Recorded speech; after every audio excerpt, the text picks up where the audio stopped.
15th of September 2025.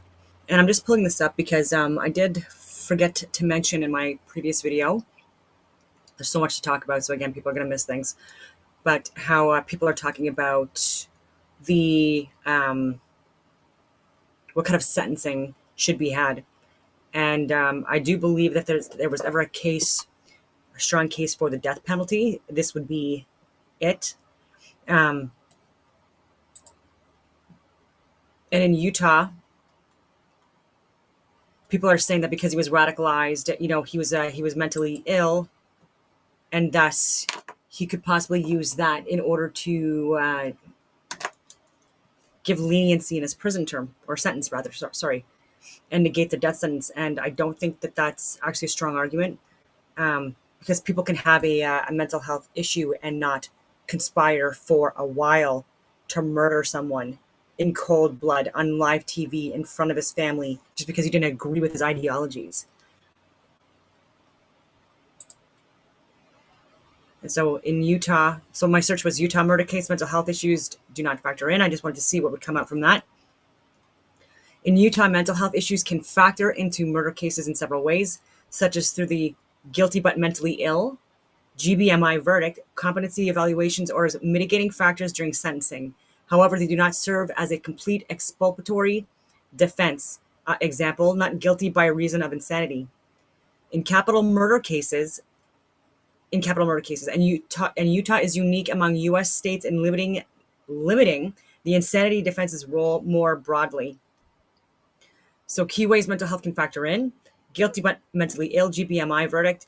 Utah allows a GBMI verdict for defendants who were mentally ill at the time of the crime but still culpable. Utah Code 7716A-101. This means the defendant is convicted of the crime, example, murder, but receives mental health treatment alongside their sentence rather than being fully acquitted. Sorry, my dogs are barking. Someone must be here. How it works: the prosecution must prove guilt beyond a reasonable doubt, and the defense proves mental illness by a preponderance of evidence. From 2019 to 2023, Utah courts issued GBMI verdicts in 231 cases, including 7 murders, with defendants serving an average of 6 to 7 months in treatment before prison transfer. It acknowledges mental health but does not reduce culpability or sentence length. Defendants still face full penalties, though treatment is prioritized initially. Okay, so before trial, courts order mental health evaluations to determine if the defendant can understand the proceedings and assist in their defense. If incompetent due to mental illness, proceedings are paused for treatment until competency is restored. Evaluators assess if mental illness prevents rational understanding or legal strategy consultation.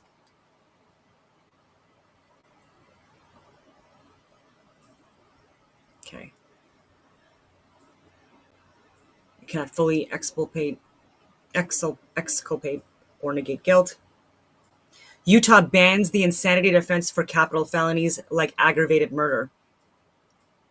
Utah Code 76-2-305, mental illness cannot absolve guilt, even if severe, example, delusions or psychosis. Utah's uniqueness: Utah is one of the 4 states with Idaho, Kansas, Montana that have abolished or severely limited the insanity defense, making it the only one where mental illness is neither exculpatory at trial nor a mandatory mitigator at sentencing, per State versus Herrera, 1995. Defendants found insane may still face full penalties, including death.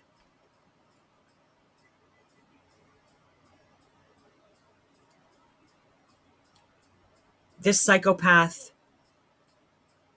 murdered a man because he was radicalized, not dumb.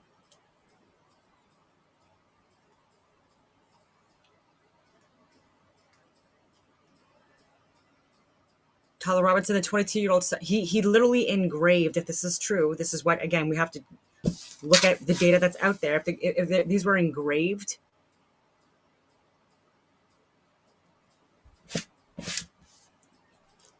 I don't think he acted alone. I think he possibly acted alone, but again, people within his community, these cults, radical cults, that these people are part of. I'm talking about these people that commit murders, that conspire to commit murders, that engrave shell casings. Psycho.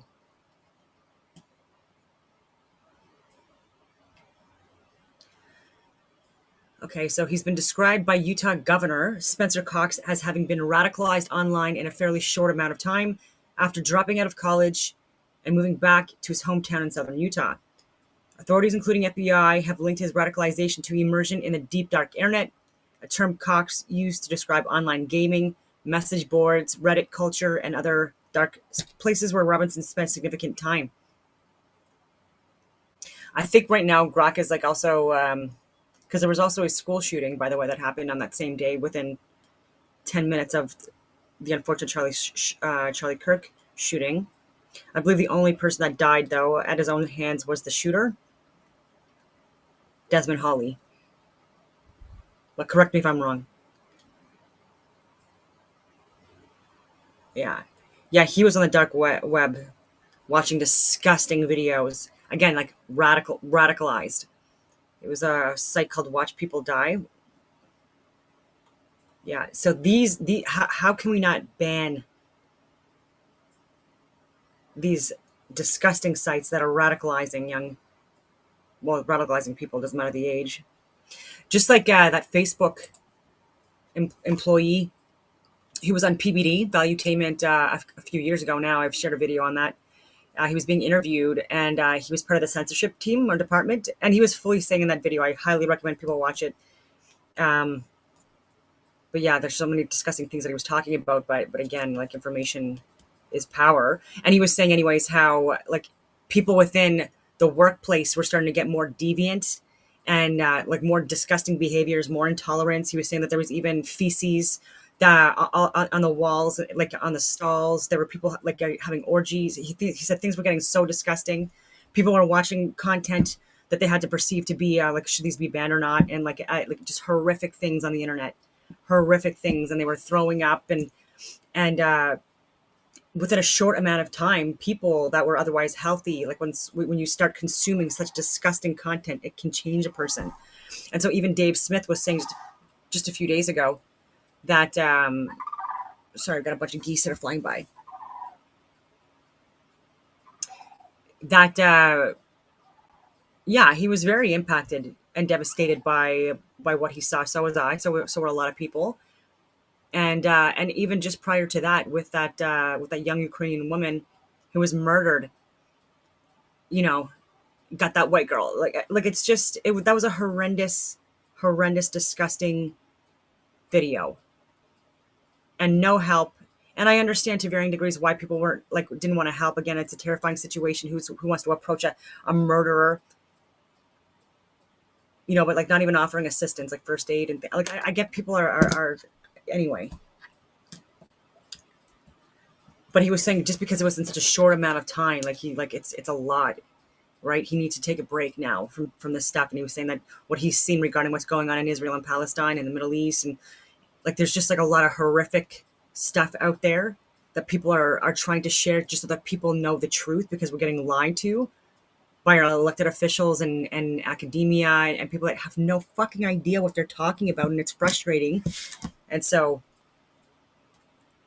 anyway, but yeah, I definitely needed to take a break as well. I was even saying that to John from News Updates for Real, like when we did our podcast together, that it can be a lot, right? And you have to dissociate and process and take time to heal and meditate and breathe and work out and do things to manage. Anyway, but yeah, Reddit, video game communities, Discord communities, Reddit.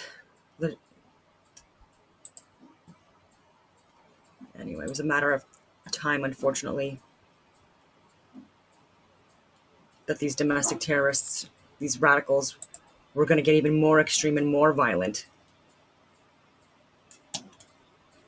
Like, we just need to stop. Anyways, I'm trying to move forward. So this is Craig. I've debated him before. early January. I think it was January or early February. Late January 2024. So a year and a half ago, over that. He's debating Andrew Wilson. I would also like to have conversations with Andrew Wilson because he's a very smart guy. He's very well read, and we don't agree on everything. And so I would like to, like, maybe talk about some things that we do agree on, but that's kind of, it can be kind of boring. And so I would like to challenge him intellectually, and I want to be challenged as well. I want to be challenged, and he would definitely be providing me with receipts, etc. So I have to bring my A game, but I would like to do a debate with him. And we've debated Craig. We've both debated Craig. And so this was from 7 months ago. I don't know exactly when this debate happened.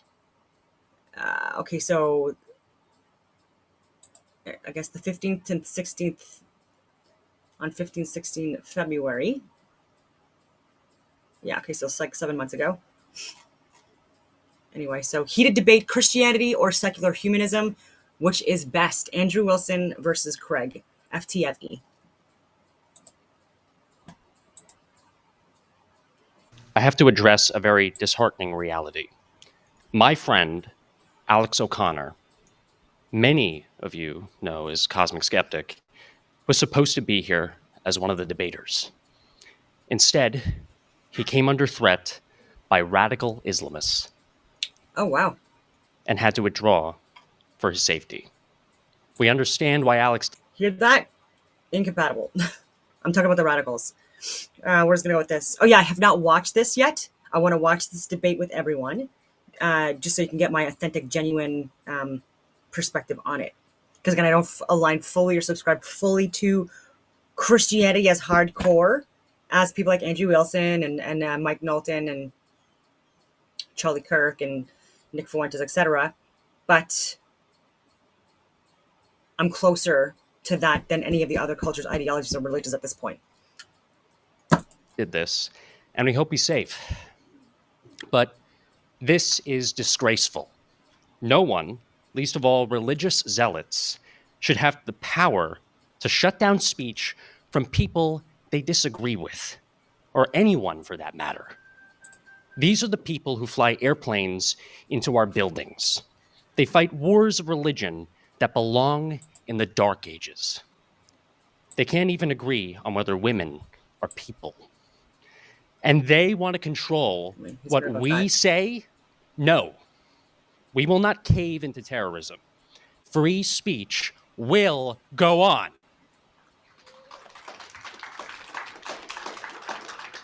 And that's what all of us are ensuring. That's what all we're ensuring here just by being here. And that's one thing I do like about Craig. I mean, I can't even believe I'm saying there's something I like about him. Anyways, I'm mostly joking. I wish him well in life and things like that. Again, I don't think he's a genuinely evil person, but I think he is a grifter. I will say that. But, you know, at least he puts himself out there to debate. Like, he does not shy away from debates. Like, when he and I debated, that was my first live debate. And at that point, I think he had over 500 professional debates under his belt, right?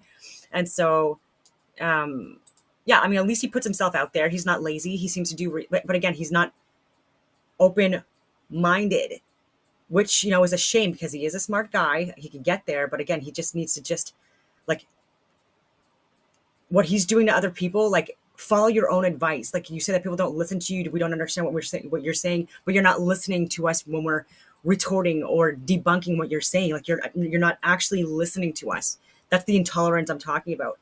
And it also comes from people who are more atheist. But anyway, we are saying no despite the fact that to they like to say radical otherwise. Islamism and censorship.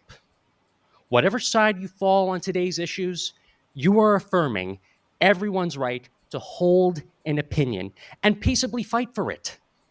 By being here, we are proving that threats made by cowards do not have the power to shut speech down.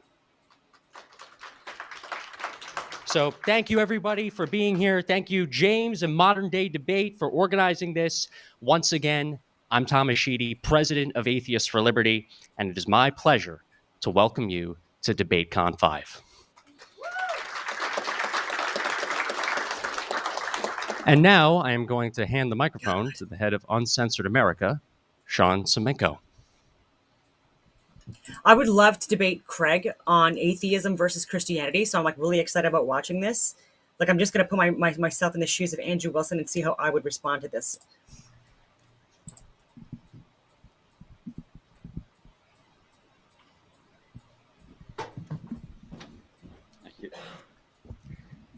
Hello, everybody. Thank you all for coming out today. I'm the founder of Uncensored America, which is a free speech organization on college campuses. We host people that are censored, canceled, and just generally controversial. And we discuss all kinds of topics and issues. We host people like Milo Yiannopoulos, Gab McGinnis, Alex Stein, John Doyle, Destiny, and anybody in between, left, right, or center. We'll host anybody. And today's another good example of the importance of free speech and how you got to keep having these conversations, no matter what people say, no matter what threats they make, no matter that they'll try to intimidate you. They'll try to scare you into silence. But everybody being here right now proves that we're not going to be scared. We're going to keep having conversations and doing the awful, scary thing of saying words and making vibrations in the air. So I'd like to thank everybody for coming out. And now I'm going to hand it off to the moderator and host of the event, Dr. James Coons. Thank you, James. Thank you very much for being here, folks. We are thrilled for this epic event. Going to go a couple of quick housekeeping things. So the restrooms are just outside here, just past that little cafe.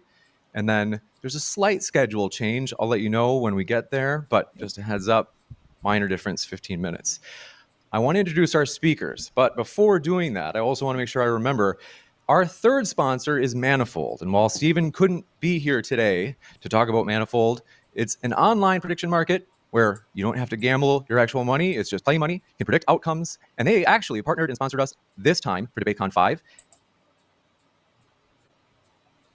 Excellent. All right. So we'll do that again at the end.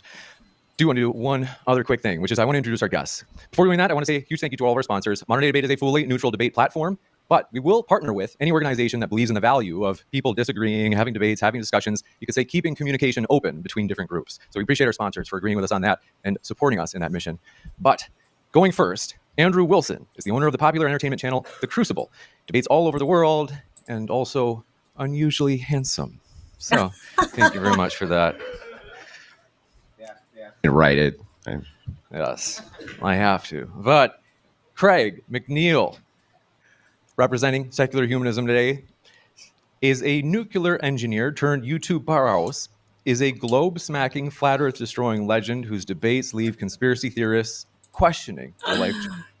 He clearly wrote that himself. It's funny watching him. He lost the debate. I showed so much proof that he didn't even want to consider. And like scientific, medical, government, not medical, scientific and government data. And yeah, it was just fish kisses. Choices. Thank you very much. I'm going to step into my moderator seat and get us started.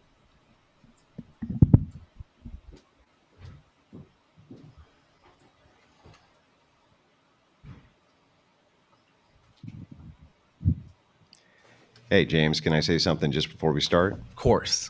Great. So I was pretty authoritative when they was talking about free speech. You know, we will not be cowed to these people when it comes to free speech. But he was. And the Christians showed up. And they didn't. They didn't show up. He didn't show up. He bowed to the threats. We didn't bow to the threats. So, no, I'm not willing to give you the slack. Sorry. Now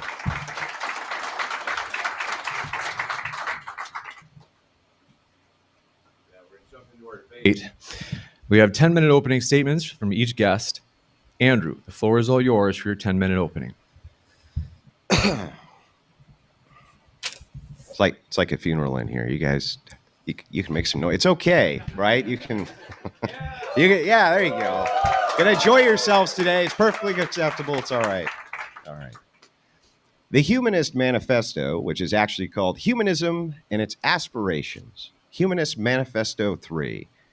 Blah, blah, blah. It's got a stupid title. It's terribly written. And it's complete nonsense. And no human being should ever adhere to it for the purpose of human flourishing or anything else, yet some do, like Craig here. Its greatest issue is simply that it only makes vague, descriptive claims and not one prescription for what it should actually do. So I propose a new revised manifesto, and I'm calling it Humanist for Society and Its Consequences. Note, while drinking in my cramped hotel room last night at an airport Holiday Inn, James, I wrote this manifesto, which is the culmination of 100 Wilson generations of drunken reason, Irish sensibilities, and just a drab of single malt whiskey. Now, the quote-unquote normal modern-day debate viewer, who we would just refer to in the crucible as not very smart, and, kind of fun to philosophically torture, much like a cat and mouse gently severing their soul from their body piece by agonizing piece, metaphorically, of course, not to mention being better than them in basically every aspect of life. Sorry, just some good comments on Rumble here. Rumble is full of controlled opposition and censorship. I have had personal videos taken down from Rumble, and I don't know many people who can say that because it's apparently like uncensored. But I've told people specifically, even my one on Netanyahu, the BB files, and so much censorship.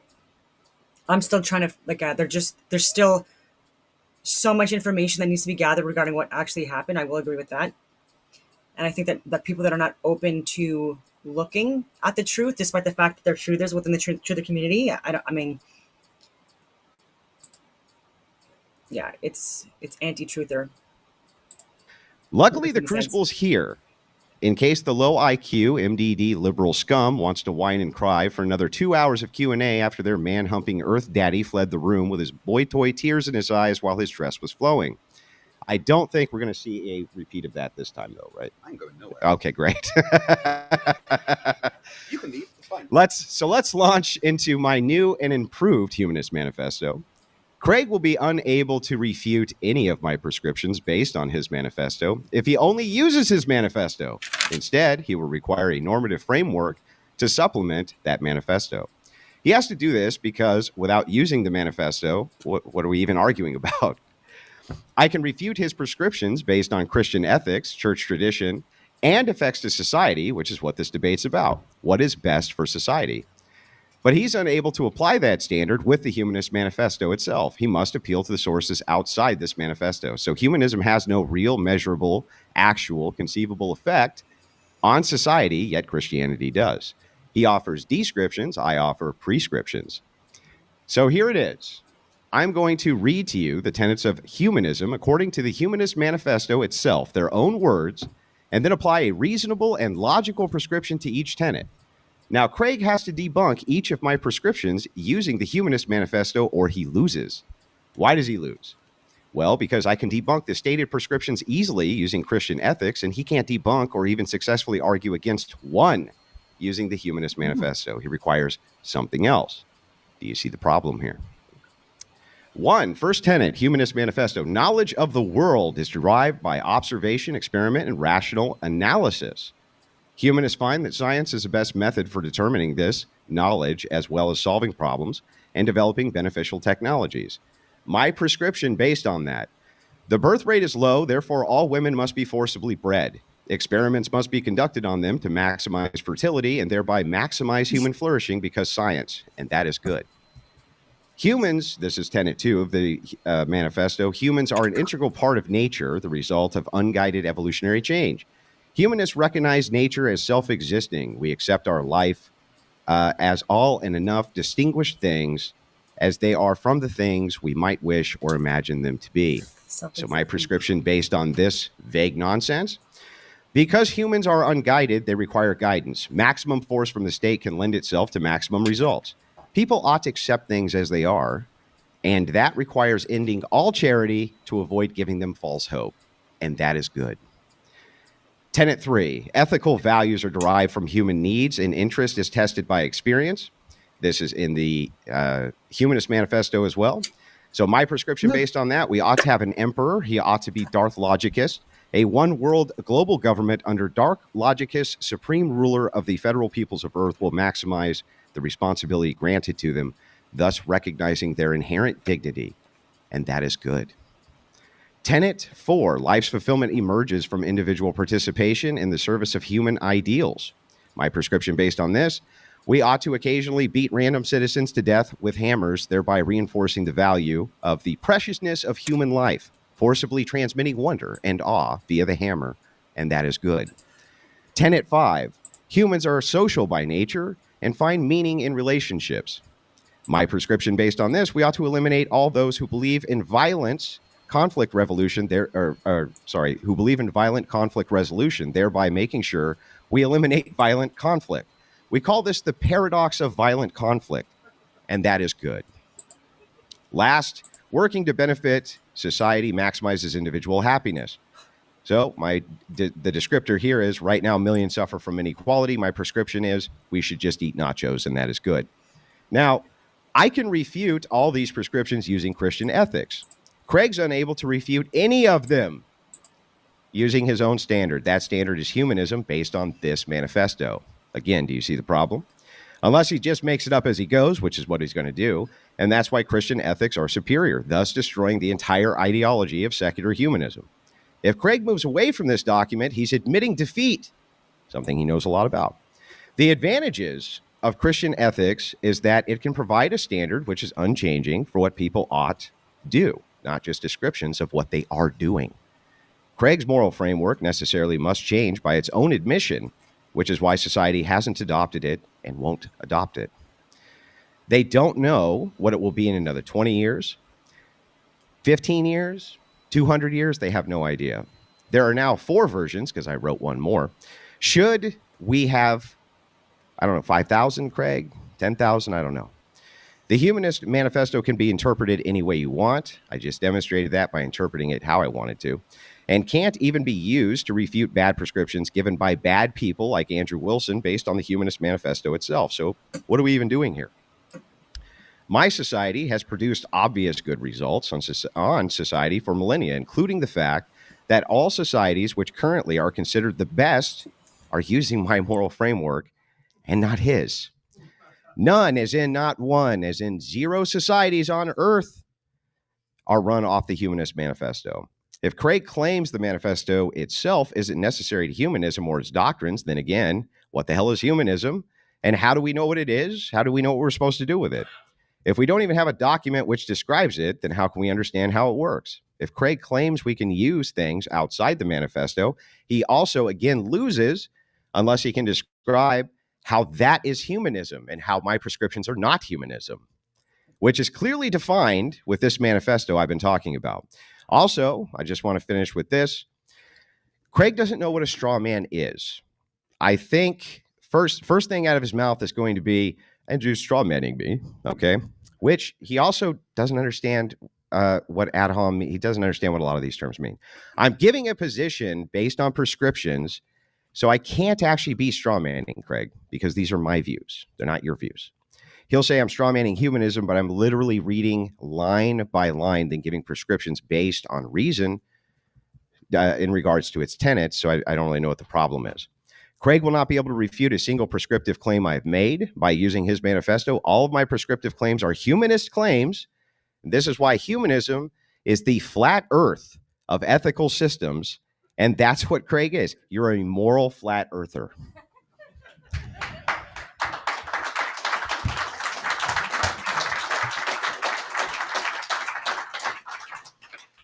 We'll kick it over to Craig for his 10-minute opening statement as well. Thanks very much, Craig. The floor is all yours.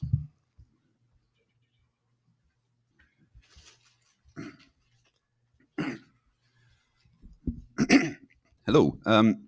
I thank Andrew for his presentation and reasons why Christianity is better for society, but I didn't notice either of those things.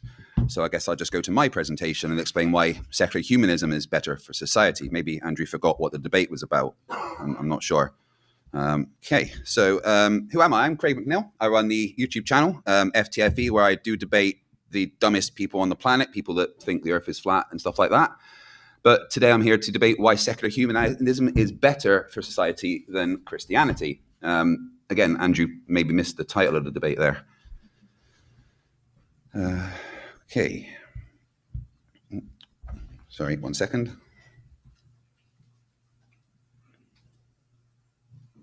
Just deleted my script, bear with me. Right. What is secular humanism? Secular humanism is a philosophical stance that values the capacity of individuals to act with autonomy and emphasizes critical thinking and evidence-based reasoning. It prioritizes human welfare over objective knowledge over religious dogma or superstition.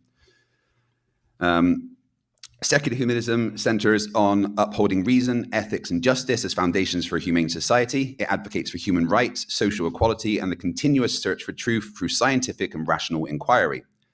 Secular humanism is all about cutting down the hurt and boosting the happy. It's a no-brainer.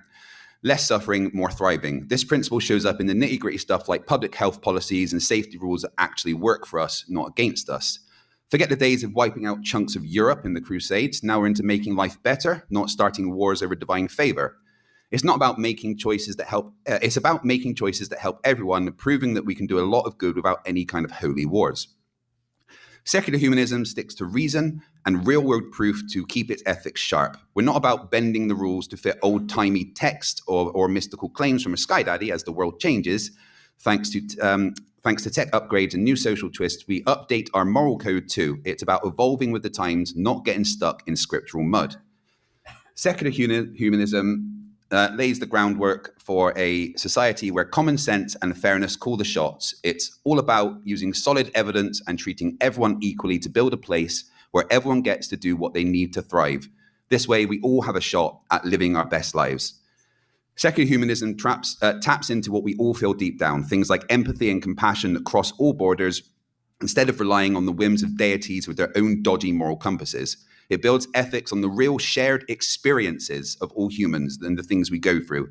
This keeps things fair and focused on what actually improves our lives, helping guide smart, kind decisions no matter where in the world you are. It's about playing by the rules that make sense for everyone, not just the heavenly few. Secular humanism relies on scientific evidence and rational debate, driving major advancements in civil rights, healthcare, and education. It champions facts over fiction, leading to real-world solutions that improve lives. Christianity often lets ancient texts block modern scientific progress, from stifling stem cell research to opposing gender equality. It's held us back more often than not, clinging to outdated beliefs that don't match today's realities. Secular humanism adapts to new moral challenges and societal shifts, always looking to refine and improve ethical standards based on human needs and new information. Whereas Christianity is stuck in the past, often finding itself on the wrong side of history with rigid doctrines that clash with modern values of fairness and justice. Whether it's LGBTQ rights or women's rights, the inflexibility leads to exclusion and harm. Secular humanism embraces everyone, no matter their religion, gender, sexuality, or race. It's built on the idea that ethics and rights are universal, everyone's included, and everybody matters. Christianity too often divides and discriminates under the guise of divine law, leading to social fragmentation, whether it's condemning non-believers or marginalizing communities. It's more about in-groups and out-groups than universal brotherhood. Now, I'm going to debunk some of Andrew's more outlandish claims about secular humanism, starting with his peculiar fixation on necrophilia. I don't know why he brings that up so often. Let's set the record straight. Secular humanism puts a premium on consent and continued consent, because there are two parts to consent. Crucial elements that are obviously absent when one party is deceased. Unlike some ancient doctrines that might overlook such nuances, our ethical framework ensures respect for both the living and the dead, advocating for laws that uphold dignity for all. Moving on to intriguing cultural practices that Andrew likes to also bring up. Andrew tends to highlight a particular tribe with rituals that are less than conventional. Secular humanism doesn't give a free pass to every tradition out there. We critically assess their impact based on real harm, consent, and continued consent.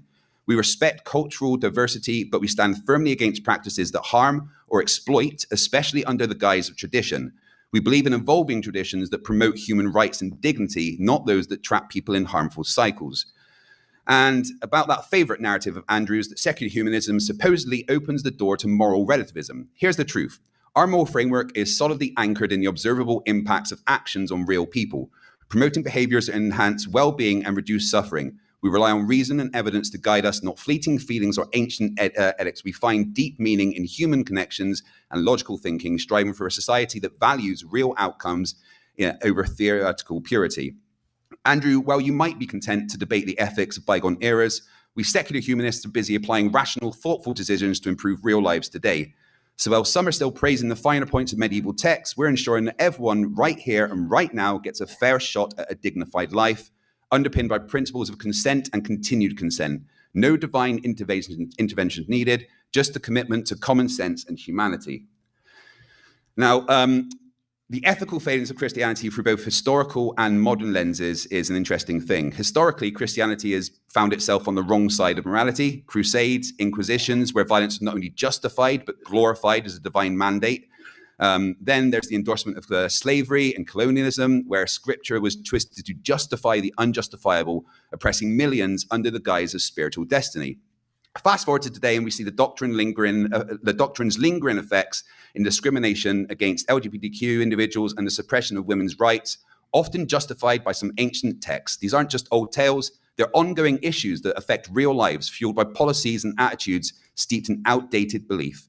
And divine command theory, well, God said it, so I believe it, and that settles it, really? Because basing your moral compass on what you think a deity commanded millennia ago is like letting your drunk uncle navigate your road trip. Both are dangerous and outdated. This approach has led to some pretty sketchy interpretation of what God's will looks like. Turns out it's super flexible if you want to justify just about anything. Well, in contrast, secular humanism doesn't just get its ethics from celestial whispers or sacred texts written before we figured out the Earth orbits the sun. We use reason, empathy, and evidence to form ethical frameworks that address real-world issues, not dictate dress codes and bedroom activities.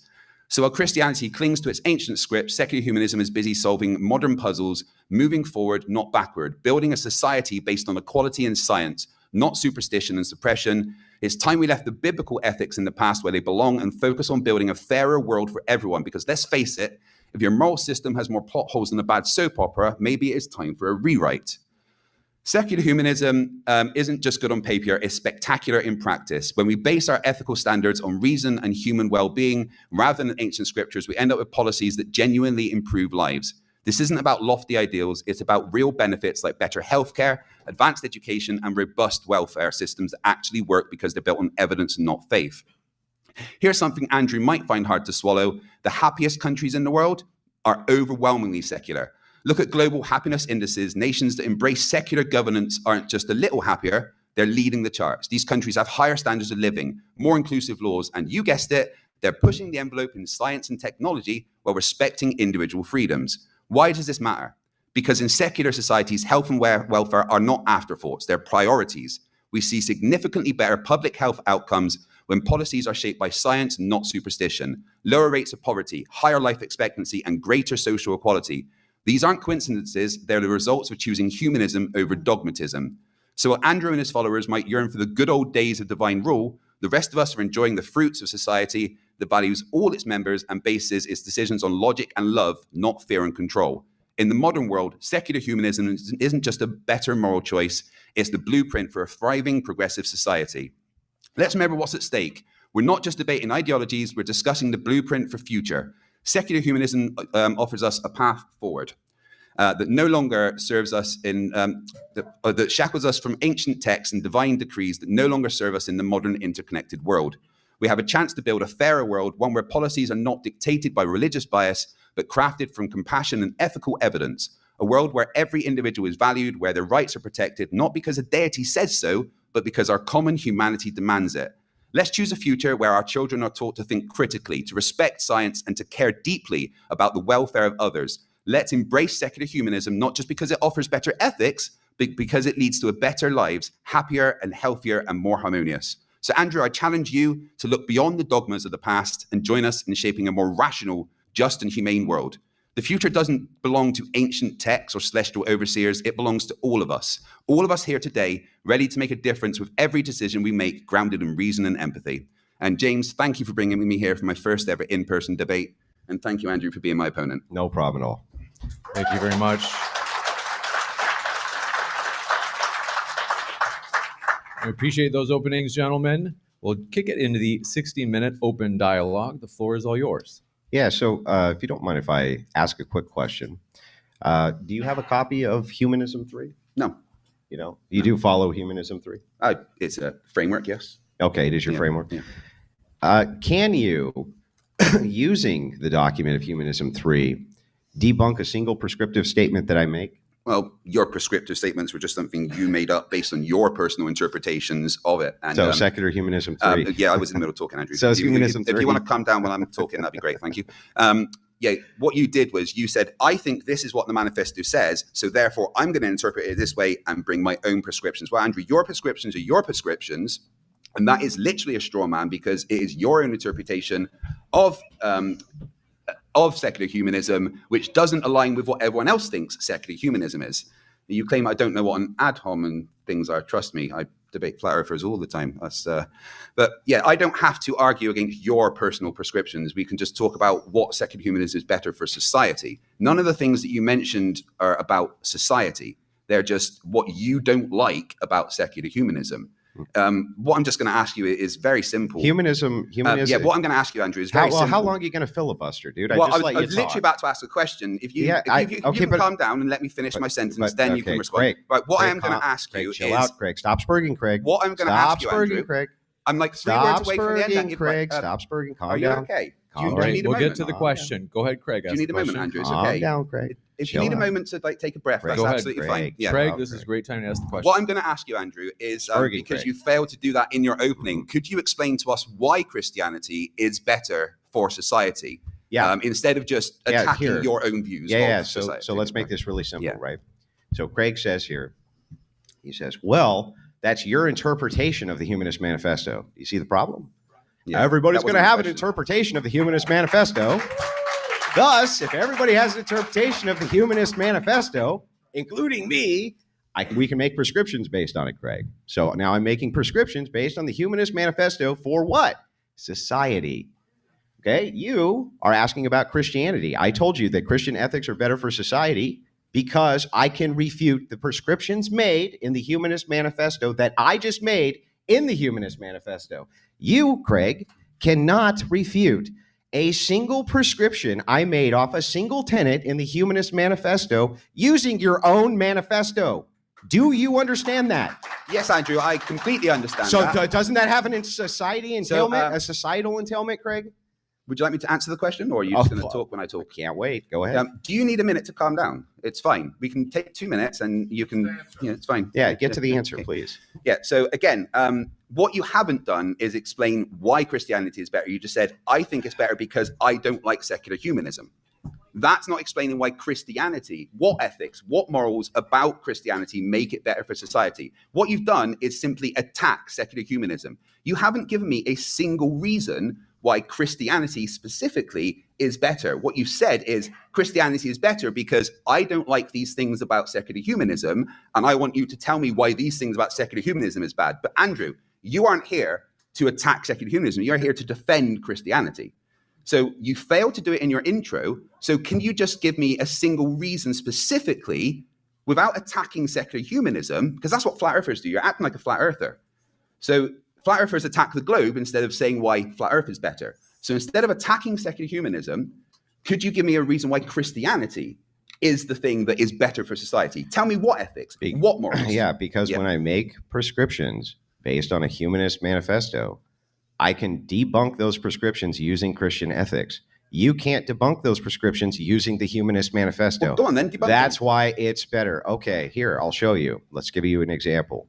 If we can go through these, we can get through that'd be wonderful, yeah, because what I would like to hear is reasons why Christianity is better, not reasons why you dislike secular humanism. This isn't about feelings, this is about reasons. Let's do this, perhaps, so that we're not talking past each other. Are you willing to steel man my argument here? Can you steel man it? Well, your argument would be based on your particular version of Christianity, which is which again? Can you steel man my argument, Craig? Which argument? The one I just made, Craig. Your argument is you don't like secular humanism. These are the things I don't like about secular humanism. So I'm going to say secular humanism can do these things, and that means that secular humanism is bad. That's what you said, Andrew. You have given me a list of things that you think you can prescribe based on the Humanist Manifesto, right? That's what you've done, correct? Right? So therefore, you are saying, well, these are the prescriptions that I think I can give based on secular humanism. Why do I think Christianity is better? What's my argument? Christianity. You haven't said yet. You've said what you've said, Andrew, is that Christianity can debunk these things, but you haven't explained how it can debunk them. Okay, let's give me specifics related to Christianity. Let's do it. Debunk the things about secular humanism you don't like. Because so far you've given me no reasons why Christianity is better. Greg, I'll do it. The prescription for one. Do you agree that the first tenet for secular humanism is knowledge of the world is derived by observation, experimentation, and rational analysis? That's what I said. And if we go back to the slide, which you didn't present any.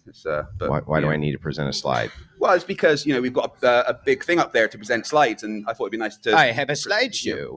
So anyway... Yeah, because one of us prepares for the arguments. The other one, I didn't prepare for the arguments because I didn't have a slideshow? Yeah, Andrew, you've done a million debates like this. This is my second. I thought I'd do some research and prepare and, give something for the audience to look at. But, can we get back to this? So do you agree, yes or no? Tenet 1, knowledge. I did say yes. Maybe you have problems hearing, but carry on. Greg, you need to calm down, bro. Oh, I'm fine. I'm waiting for your... calm down. What I'm doing, Andrew, is I'm waiting for your argument. But I just want to make sure that we're clear. Yeah, we are clear. But you haven't yet given an argument for your position. Okay, so my prescription to that, Craig, is... The birth rate is low, therefore all women must be forcibly bred, and experiments must be conducted on them to maximize fertility and thereby maximize human flourishing because science, and that is good. Now, Craig, that's what I read from Tenet 1, right? Can you use any of the tenets in secular, the Humanist Manifesto 3 to debunk that prescription or tell me why that prescription's bad? So still no reasons why Christianity is better. That's what I'm asking here. What you're saying is explain why this is good. Because I've yet to hear okay, let me explain. You said you can debunk that using Christianity. Then I'll explain. Yes. Yeah. So under Christian ethics, forcibly locking up women and doing horrible things to them would be a violation of God's law. It'd be a violation of Jesus Christ's law to man. So because of that, Christians would say, no, you can't lock women up and forcibly breed and experiment on them. You're not allowed to do that, Craig. Now, Craig, I just gave you a demonstration of how Christianity would debunk this. Now, Craig, can you use the Humanist Manifesto to do it? Great. Absolutely. Let's do it. Well, so your prescription is a straw man of secular humanism. It's all right. I can explain why. Right? Because secular humanism you've gone that there's a low birth rate, therefore we have to do this. Secular humanism doesn't say there's a low birth rate. Read the tenet again for me. It says knowledge in the world is derived by observation, experiment, and rational analysis. And then what was your prescription? My prescription, based on my interpretation of this, is that the birth rate is low, therefore all women must be forcibly bred. Experiments must be conducted on them to maximize fertility and therefore maximize human flourishing because science, and that is good. So you're saying that secular humanism makes a low birth rate? No, I'm saying that the interpretation here prescriptively on what I'm reading is that this prescription would not in any way counter that tenet. Well, the fact that there's low birth rates isn't a bad thing. It's not low birth rates, it's lower birth rates. Is locking women up and breeding them a bad thing? No, absolutely not. We wouldn't. That's not a bad thing? Or it is a bad thing?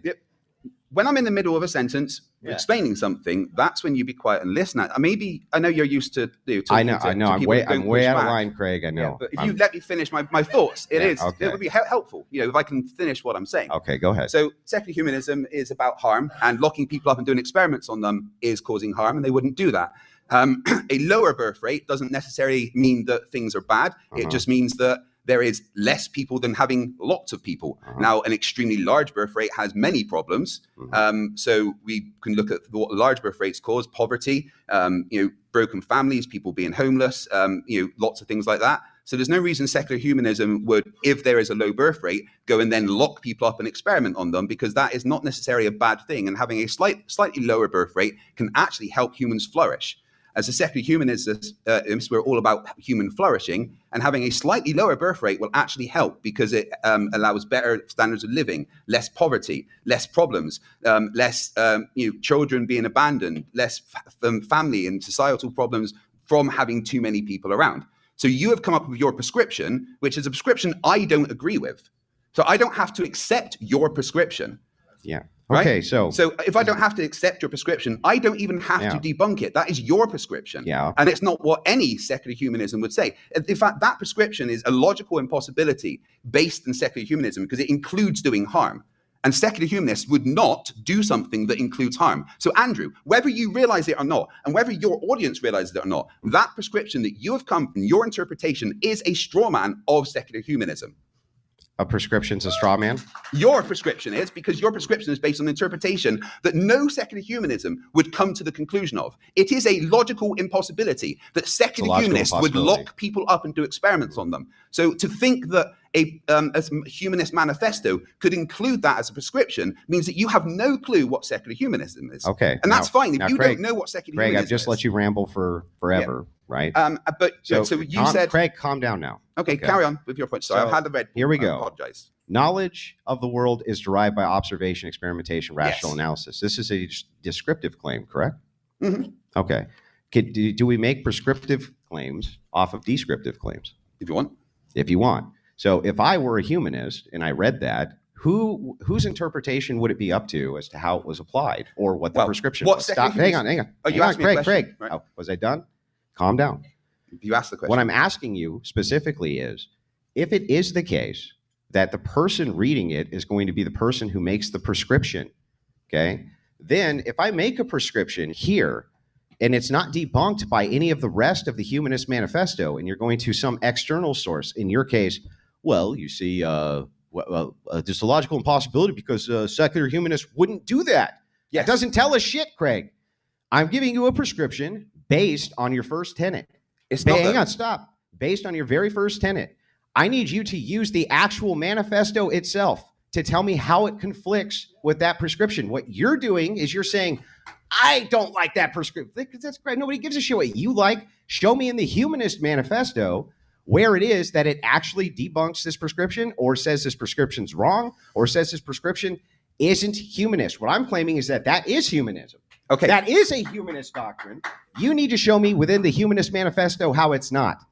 I already did that by explaining that the Humanist Manifesto doesn't say harm. It is about not doing harm. And again, Andrew, you are going back to your own interpretation. Now, secular humanism doesn't have one person's interpretation to take into account. Secular humanism is based on a collective, the shared experiences.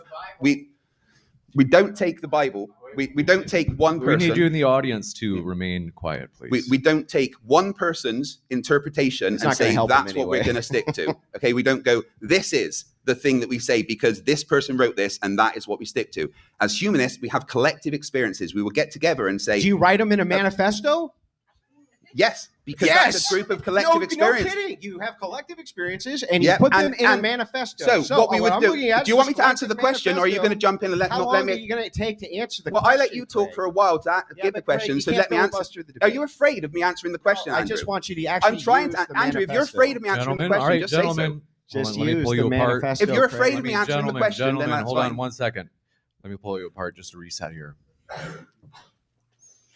Andrew, can you... ask your question one more time. It's really simple. Okay. Yes, I agree. You guys all have collective experiences and you put them in a thing called the Humanist Manifesto, which you just agreed to. Using this Humanist Manifesto of your collective experiences, I gave a prescription.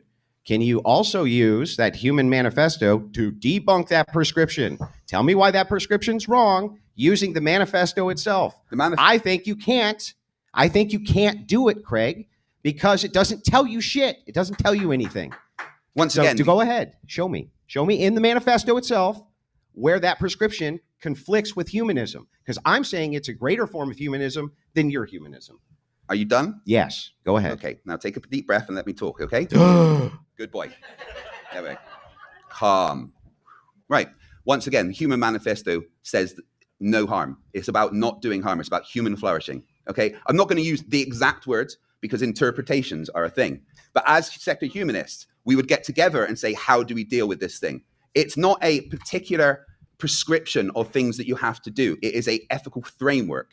You would take the framework and you would say, how do we deal with this problem? You would get together as a society and using our shared experiences, empathy towards each other, the want to do less harm. How do we deal with this issue?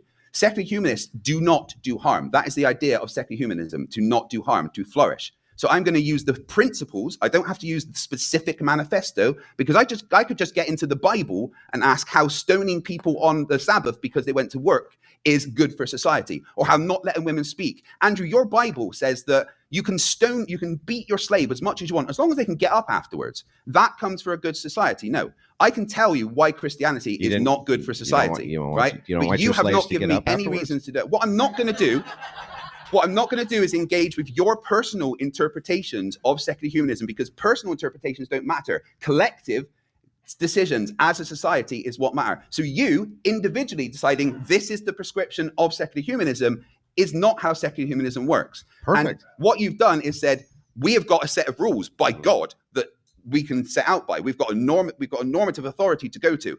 But that normative authority also drowned the entirety of humanity, because he didn't like what they were doing. To use a normative authority that is a psychopathic deity is a very silly thing to do. We don't need a normative authority. We need collective experiences and how that will affect humans in the future. Got it. So I just want to make sure. I'll steel man. Wait for the applause. Come on. Thank you. Let's hear some real applause.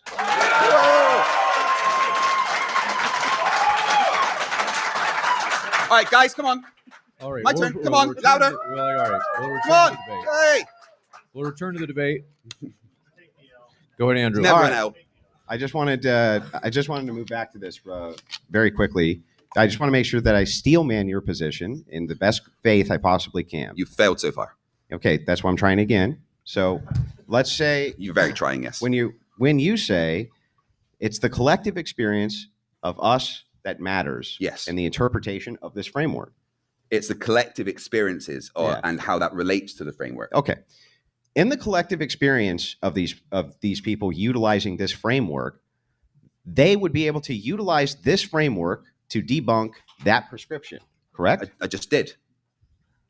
You utilize collective experience to debunk my prescription. Yeah, collective experience of people being locked up and kidnapped and experimented on being a shit thing to do. The collective experiences would say that humanity wouldn't do that, because the collective experiences of humanity knows that that is a bad thing to do that causes harm and doesn't help people. There is no way that secular humanism would lock people up and experiment on them, because that causes harm. Secular humanism does not cause harm. We would not find a solution to something that includes purposely causing people harm.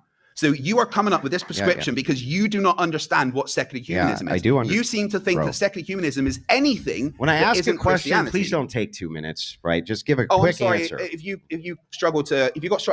watch a lot of shorts, should I play like a video of like Subway Surfers as I talk at the same time? Is that going to help? So anyway, back to this. The reason is because we can't get anywhere. If you filibuster on a single answer forever and ever and ever, again, if you've got a short attention span, Andrew, that's not my problem. So the point is that if it is the case that it's just due to collective experience, using this as just a framework, what's to stop the collective experience from making prescriptions just like mine, based on whatever their collective experiences are? It's a logical impossibility. Stop. You asked me the question. Can I finish asking it? Okay. So anyway, what's to actually to stop the collective from coming up with, well, for one thing, they can change the manifesto itself, right? It's already been changed multiple times. So is the Bible multiple times. Nobody's disputing that. But what I'm saying is that inside of this, if you have a collection of people who say, for instance, to, I don't know, lock up all children, right? Prescriptively, that's what humanists decide is going to help the most when it comes to knowledge of the world being derived by observation, experimentation, and rational analysis. They're using rational analysis to determine children need to be locked up until they get to a certain age.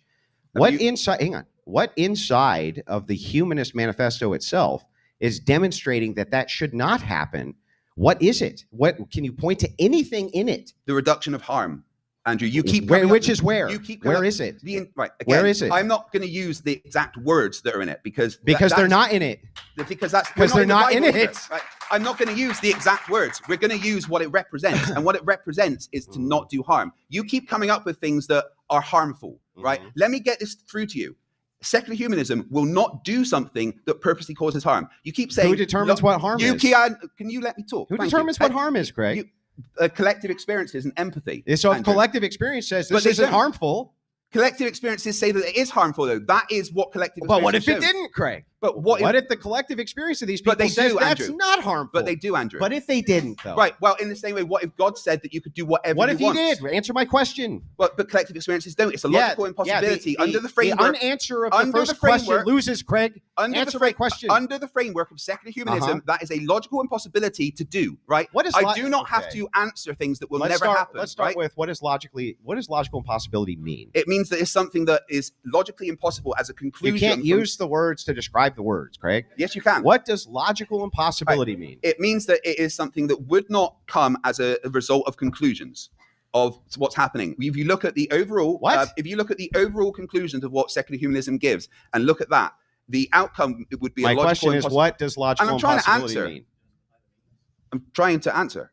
It means that it is something that if you look at the overall conclusions of something and look at it logically, the outcome is an impossibility. If you look at all the conclusions of secular humanism, what it tries to promote, the logical impossibility of locking people up and causing harm comes from looking at those the entirety of secular humanism. You keep coming up with questions of what if they locked people up? Yeah, what if they did that? Want to make sure it's not something that would happen in secular humanism. Is Wolverine from the X-Men logically impossible? Wolverine is from the X-Men, specifically the first. No. The character, the Wolverine from the X-Men, the adamantium claws, the healing power system, is that logically impossible? Using Copenhagen's interpretation of quantum mechanics, no. No, it's not logically. So Wolverine is not logically impossible, right? It could exist in a number of universes, as far as we know. But what is logically impossible is that a bunch of people can't get together and change what the meaning of harm is. Well, again. But Andrew, you are missing the point of what collective experiences show us. We look at collective experiences throughout the world and we can see what harm is. You are just saying, well, what if they changed what harm is? But as humans, we know what Craig, what if they change what the meaning of harm is, Craig? You got 3 words out there, Andrew. Can you answer the damn question, Craig? I'm trying to, Andrew, and if you let me, that would be wonderful. Oh, well, you see, the thing is that without answering the question never gets answered, so we're never going to actually answer the question because answering the question is an unanswered question. Yep. And what do they change the definition of harm, Craig? Yeah, Andrew, I'm trying to let me answer the question. They won't change the definition of harm. They won't? No. But Wolverine's logically possible. So secular humanism looks at what happens as experiences. And throughout humanity, we can know that locking people up and doing harm is a bad thing because it makes bad things happen. It makes people unhappy. It causes harm. It makes society a worse place. What about when it doesn't cause harm, like when we lock criminals up? So the idea of locking criminals up, at least in the decent countries, does it reduce harm, Craig? Yes. When you wait. So you just saying locking people up, Andrew. Locking people up is going to reduce harm. Well, Andrew, am I allowed to talk? Craig? Am I allowed to talk? Well, Craig, am I allowed to talk? Andrew, am I allowed to talk? Yes, Craig, you're allowed Andrew, am I allowed to talk? Yes, Craig. Right, Andrew. But how long are you going to talk? Andrew, am I allowed to talk? For how long at once, though? Okay, so you are being a flat earther here. You're being an ethical flat earther. What you're doing is you're not allowing the other person to talk and just laughing. That's because you want to answer any questions. I'm trying to answer the question, but every time I do... That's not answers filibuster. No, you don't understand it as answers, Andrew, maybe because you're not a very intelligent person, but I'm not sure... One day, Craig, I'll get to your level. Oh. So would you like me to answer any of your questions, or are you going to let me get 3 words in? the answers. Here's the thing. I'll make a deal with you. If you treat this in good faith, and you actually answer my questions, I'll actually answer yours. But don't filibuster. I'm trying to. Hang on. Don't filibuster and don't lie. Simple. Is it not the case that people change what the definition of harm is all the time? And by necessity, they have to do that, Craig, right? You have to change what the definition of harm is. So when you say, Andrew, it's logically impossible that people would change the definition of harm so that you could lock women up to do X, Y, Z to them, that's not actually logically impossible, is it? Under the tenets of secular humanism, yes, it is. Then show me where. Secular humanism is about not doing harm and no. Show me where. Unhappy. Show me where in the humanist document it conflicts with this, since it says we can change our definition of what harm is anytime we want. But the definition of harm is what it is. We know what harm is. No, we don't know what harm is. Yes, we do. Our collective experiences show us. If we make people unhappy, if we make people hurt, we make them die, we make them injured, that is harm. And as society, we can get together and say, well, we don't want those bad things to happen. What makes people depressed? Yeah, but what makes people... Andrew, I am in the middle of answering your question. And it can reduce harm too. Right? Andrew, I will answer your question, but you might need to let me get there. Go ahead, to Craig. set my stage. Go ahead, Craig. Right? Calm down. The problem is that you do not want to hear the answers. You just want your Craig, script. Stop talking. I'm not going to stick to your script. Get to the answer. Go. Right. Do not talk. Let me answer. Because I've let you yap for ages. Good boy. Right. So doing harm is, everyone knows what harm is. Everyone knows that harm. No, that's what's in question. See, here we go. That's literally what's in question, is whether or not everyone knows what harm is. I'm trying to lay the foundation for my answer. If you let me get more than 3 or 4 words out, a few sentences at a time, Andrew, then this debate can happen. But you just want to overtalk me. I'll give you a chance, Craig. Go ahead, 30 seconds. Thank you. Right. So as a collective, we can get together and say, what makes you unhappy? What makes you hurt? What stops you from advancing as a human? And that is harm. We can get a bunch of injured people together and say, how did that happen? This is harm. How do we stop these things? This is harm. What makes you unhappy? This is harm. And we can look at what makes that happen. You are trying to come up with a situation where harm can just be changed, and we can make harm not mean having harm. But that's not what secular humanism does, because as a society, as a collective as individuals, we would come up with to not do that, to make everyone happy. People aren't going to be happy if we do that. Secular humanism wants people being happy. Okay, then Craig, I just have a simple question for you. When it comes to child transition surgery, right? We have a split on whether or not that's harmful. Who should I side with? Who should I side with? The position of that is something that I wouldn't want to get into, because am I allowed to get my thoughts out? What about harm? Yeah. My harm. I didn't say I wasn't going to. I would say it's something I wouldn't want to. But again, I'm not allowed to get my words out here. Right. So as a collective society, we would get together and see what happens. And that is going through changes at the moment. Personally, I don't agree with that. Right. And the current position within secular humanists seems to be that allowing children to transition is something that causes harm. All right, that is the position that I personally hold when I look at the evidence, and what other secular humanists are saying is that allowing children to transition causes harm, because children are not at a place where they are able to make that decision. Their brain is not fully developed, and especially people with, we look at neurodivergence, neurodivergence actually have a much higher percentage of wanting to transition and things like that, and that could be an effect of them being neurodivergent. So we have to look at individual cases, but personally, children in transition, because they are not ready to make that decision, their brains aren't fully developed until they're like the age of 25. So letting children do that before they have the ability to is in itself causing harm. So then what's going on here is, just so you understand, I just demonstrated something very important to you. You said we know what harm is. Yes. Our collective experience demonstrates what harm is. Then I ask you a simple question. There's 2 different collections of people right now. One who believes that this is very harmful, and one, like you, who believes it's not very harmful. And which one of those is secular humanists? Which one of those? Well, humanists themselves disagree.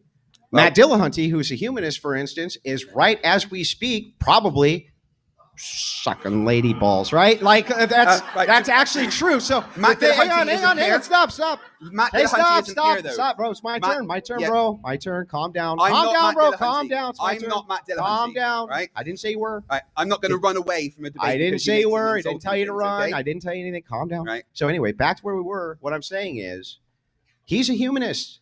You're a humanist. Clearly, you fucking disagree about this. Does Matt, stop, bro. Just ask a quick question. Does he say specifically that he thinks children should transition? Craig, calm down. I'm just asking a question. Craig, is that what he says? Yes, but anyway, calm down. I don't think that's what Matt says. Humanists themselves, okay? Humanists themselves disagree. Which ones? Stop, bro. Would you chill out for 2 seconds?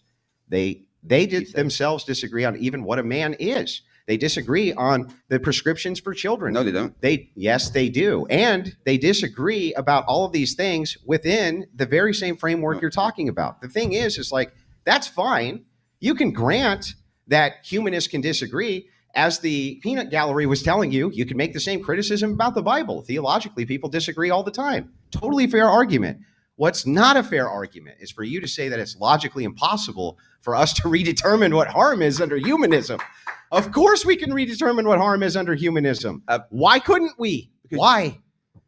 Because the collective experiences of humanity show us what harm is. And if we look at what has happened in the past with humanity, and we try to change it to go back to when it was harmed, that would go against what secular humanism is. But to be clear, all secular, you are just lumping all kind of LGBTQ stuff as secular humanists. That's not just secular humanists that hold those positions. So you can be someone that was just a LGBTQ and not be a secular humanist. I was demonstrating something, not making it about LGBTQ. I'm demonstrating that within this worldview, there's disagreement within it. That's fine, right? I'm not making that as a criticism. But just to be clear, that's not a secular humanist view, though. That's just a human view. Craig, I'm not making that the critique. But you just did, though, Andrew. No, you made that no, critique in the front of all critique- these people. Why are you critique- lying? You the made that critique. that and I then, made was about harm, the principle of harm.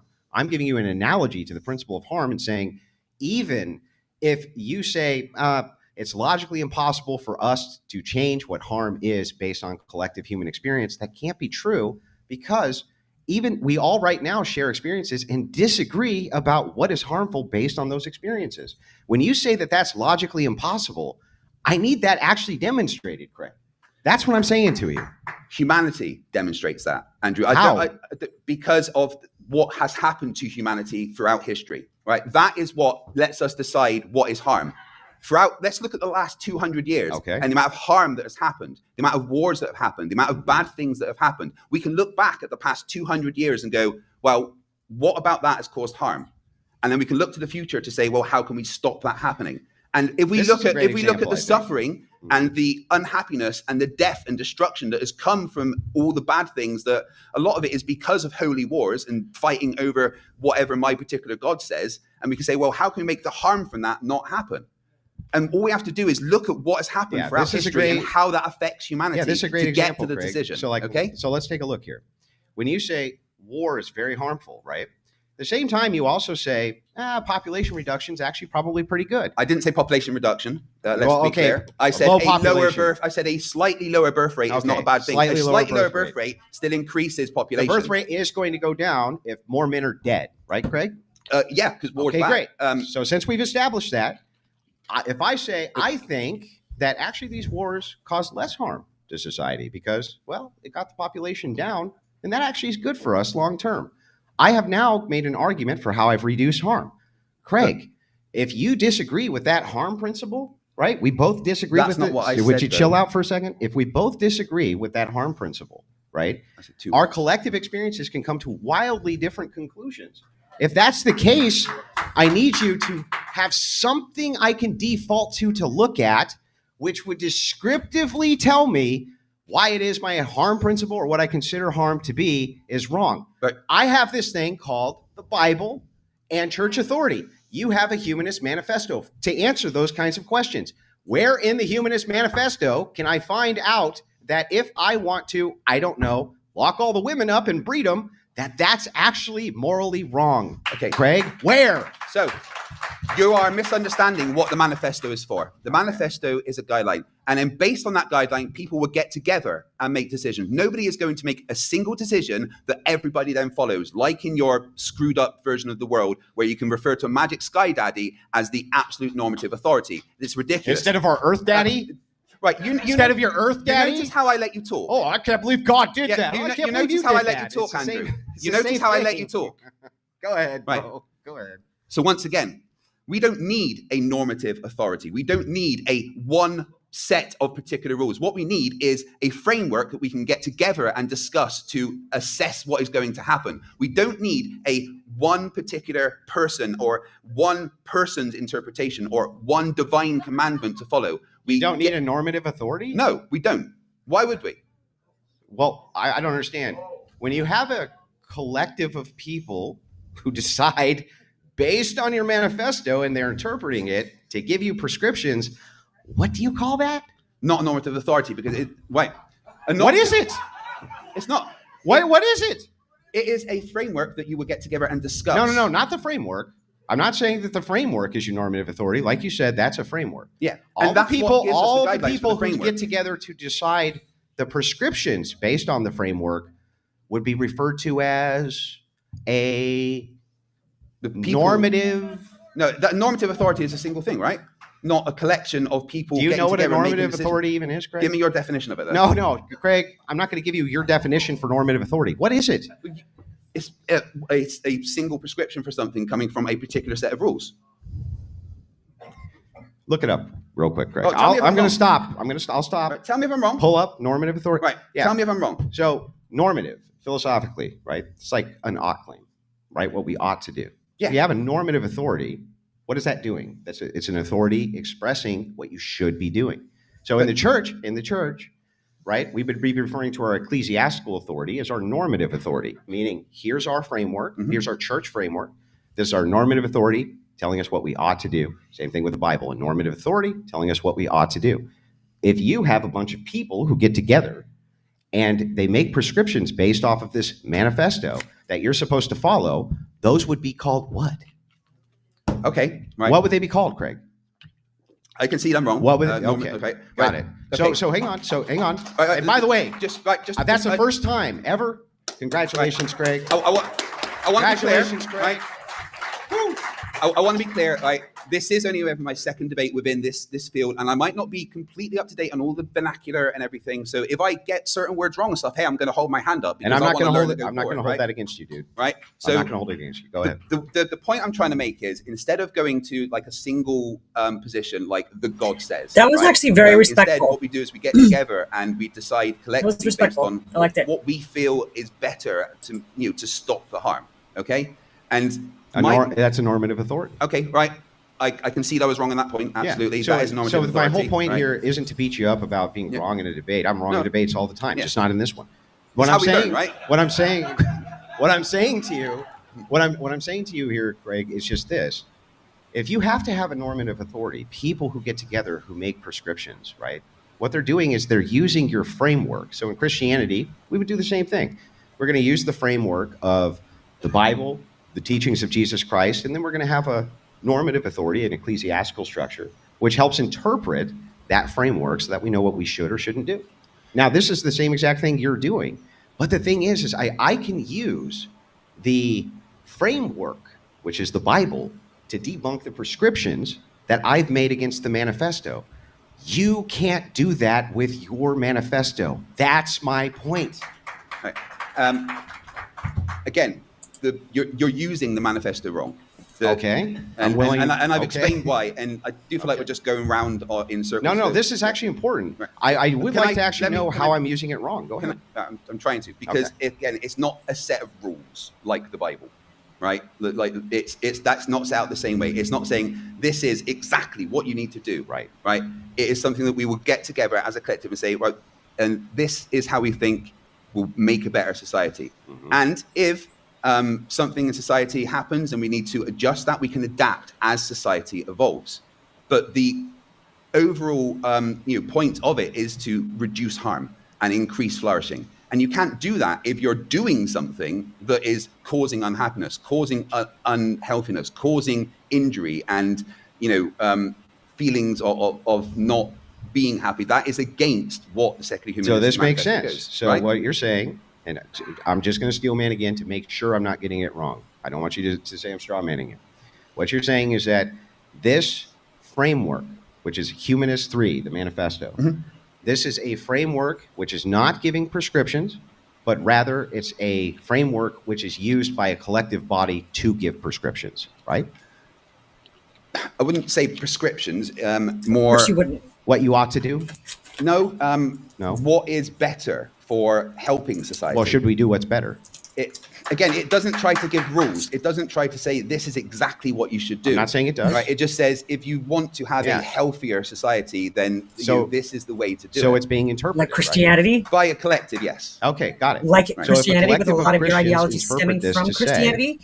under one. So even these here, these atheist humanist movements, they largely derive from Europe during a time when Christianity was at that point the majority, and from men that were Christians themselves, and so like he still needs to unpack that, right?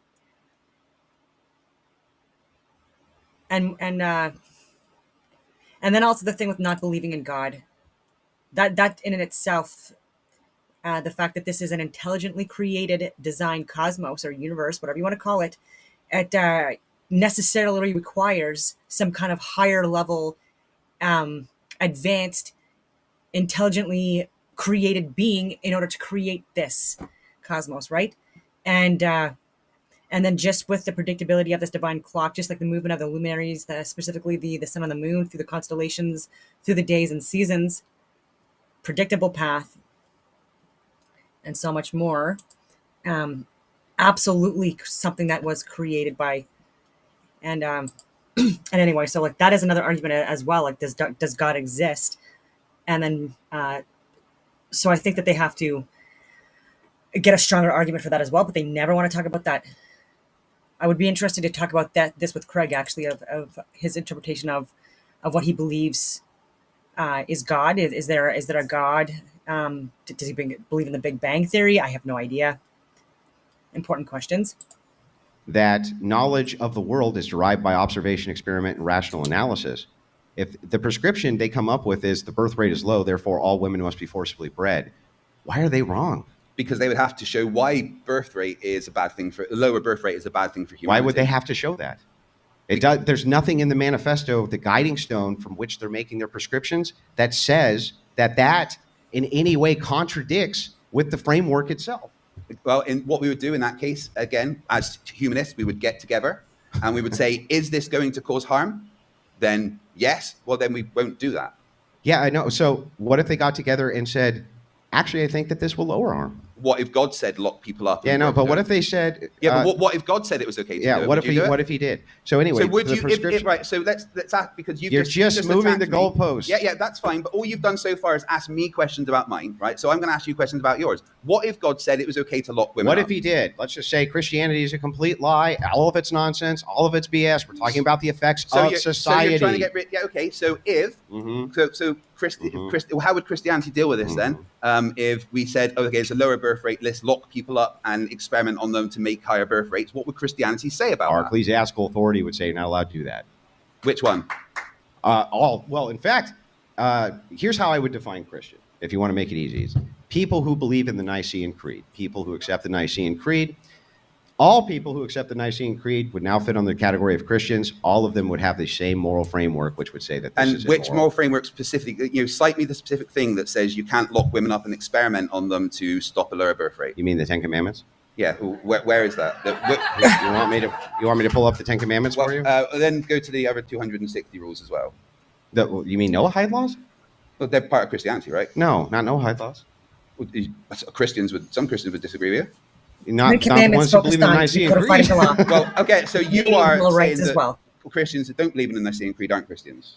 Yes. Well, again, they think they're Christians. That's what I'm saying. But here's the thing: they think they're Christians. Well, right now, I think I'm a humanist. Am I? Do you think that? Am I a humanist right now, Craig? Because I made humanist prescriptions. Do you think you're a humanist? Yes. Okay, then you can be there's nothing. No. You can be a Christian. You can be a Christian and be a humanist. There's nothing wrong with that. You can be a Christian and be a humanist. Okay, right. Then my prescriptions are humanist prescriptions. But if you could be a humanist, a Christian, and be a humanist, because humanism lets you have freedom of religion. But what you're saying right now is I'm deciding what Christian is. But you don't get to decide what Christianity is because other Christians would disagree with you. And to be clear, you are here to defend all of Christianity, not just... No, I'm not here to defend Christianity at all. I'm here to defend the effects of it on society. Yeah, what you're trying to do is why Christianity is better for society. Yeah. So that means you have to go for all... Would it matter? Hold on, let me finish my point, please. That means that you have to defend all of Christianity, not just the Christianity that you think is Christianity, because there's a lot of Christians that disagree with your definition of Christianity, but that doesn't matter. As a Christian, you still you are here to defend. That's why within Christianity, just as Charlie Kirk was saying as well, rest in peace, was that it was Christian like the Ten Commandments that were codified into the Constitution.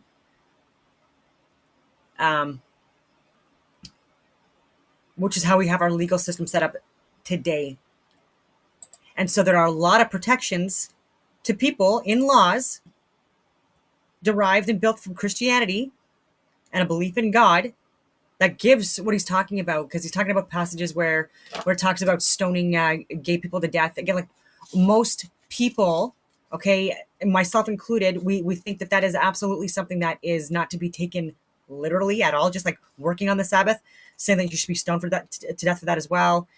And anyway, so many other things that we have that again, there are laws that we have updated within our legal institutions in order to protect people. And so this is not happening in a lot of other countries. This is not happening in Palestine, respectfully speaking, or in the Middle East, or in countries where there's Sharia law being practiced. These are places where, codified into their laws, homosexuality is punishable by death. Tell me who's the intolerant ones. Version of Christianity. That includes the Christianity of Ethiopia that hold the ancient texts that you don't believe in, because they still call themselves Christians. They're still better for society than humanists. Like, what are you talking? All I'm here to do is to defend whether or not. To Craig, my turn, Craig. All I'm here to do is to defend the effects on society of Christianity versus humanism. Right, I'm arguing. Stop. I'm arguing that there is no real effect from humanism on society because it has this intrinsic problem. The problem is doing no harm. No, I went through it in my intro. Right, Craig, chill out. Let's look at Christianity. Craig, chill out, Craig. Andrew, right? I just let you talk, Craig. Andrew, all you've done so far is attack. One second. I want to go ahead, Andrew. Yeah, thank you. So what I'm saying to you, Craig, is that because you suffer from this problem of your framework, right, has to be interpreted by your authority, which is the same exact criticism you're levying against Christianity, by the way. You say it's logically impossible for the definition of harm to change because collectively we're just not going to change it. Well, no, I said it's impossible. I said it's impossible to change to your definition of harm. Give me 10 seconds. Well, if you strawman me, I need to just let you know that that's not what I said. Okay, calm down. You get a chance. So I didn't say that. Okay, so just get a chance, Craig. Calm down. Give you a chance to wrap up, Andrew, and then we'll kick it back to Craig. Yeah. So anyway, the point here is that when I look at society, I don't see any effects from humanism. I see a lot of effects from Christianity. And a lot of them are really positive. Your humanist effects don't even exist because all you're saying is this. We use this like manifesto, this loose document of ideas that anybody, including a Christian humanist, can come up with the prescription that we're going to lock women up and forcibly breed them. And you can't actually use your framework to tell them why that's wrong. You have to appeal to something outside of it. In this case, I don't know. Loose libertarian print. Like, I don't know what principles you're even adhering to outside of it that make you a humanist now. Let's kick it back to Craig. So individual autonomy prioritizes human welfare. There is nothing about human welfare that says locking women up and experimenting on them is good. There's nothing that doesn't. Well, there is, because it's human. It's that is against ethics and justice. It's not. Where? Show me where it says that. It advocates for human rights, and humans have rights. Yeah, what does that mean, though? It's nowhere in your document. Again, these are things that you can, from the Humanist Manifesto, gather. And no, you can't. I have it in front of me. Right? I interpreted it totally different. But then you don't get to individually decide what that is, though. Why not? Because that you're not a collective. You're a person, Andrew. So, right? so let's look at let's look at Christianity, and let me ask you some questions about how Christianity is better for society. Okay. How is stoning people to death that work on the Sabbath better for society? Does anybody in any Christian nation stone anybody to death? It doesn't matter. The Bible says that you can. Does anybody? Are we talking about whether the Bible's true or the effects of Christianity on society? Now, is there a single society which is Christian where they stone people to death? That Greg? wasn't what I said. So then what the fuck are you talking about? But the Bible says that you can do that, though, right? So if we say... If the Bible says you could do it, Craig, why aren't Christians doing it? A lot of them do. Where? There is many horrible Christians around the world. There is a Christian family that I was reading about where they had... Can I see a show of hands for all the Christians who are here who have ever stoned anybody to death? Do you want me to speak? I want to give... You look like the type... Give Craig a chance. Am I allowed? Right. Go ahead. Just because you don't do that now doesn't mean that Christianity doesn't say that that's okay, right? You're not here to say, well... Then why aren't they doing it? You aren't here to say, well, why aren't they doing it? Yes, I am. I'm here to say the effects of Christianity on society are better. You want me to demonstrate it? You aren't it? Here to... Look, I got 5 words out. Do A, B, C, D. 5 words out. I got 5 words out, people. Can you just show me where they're stoning? I got 5 words out, people. Where are Christians stoning people? Little boy here, Andrew, can...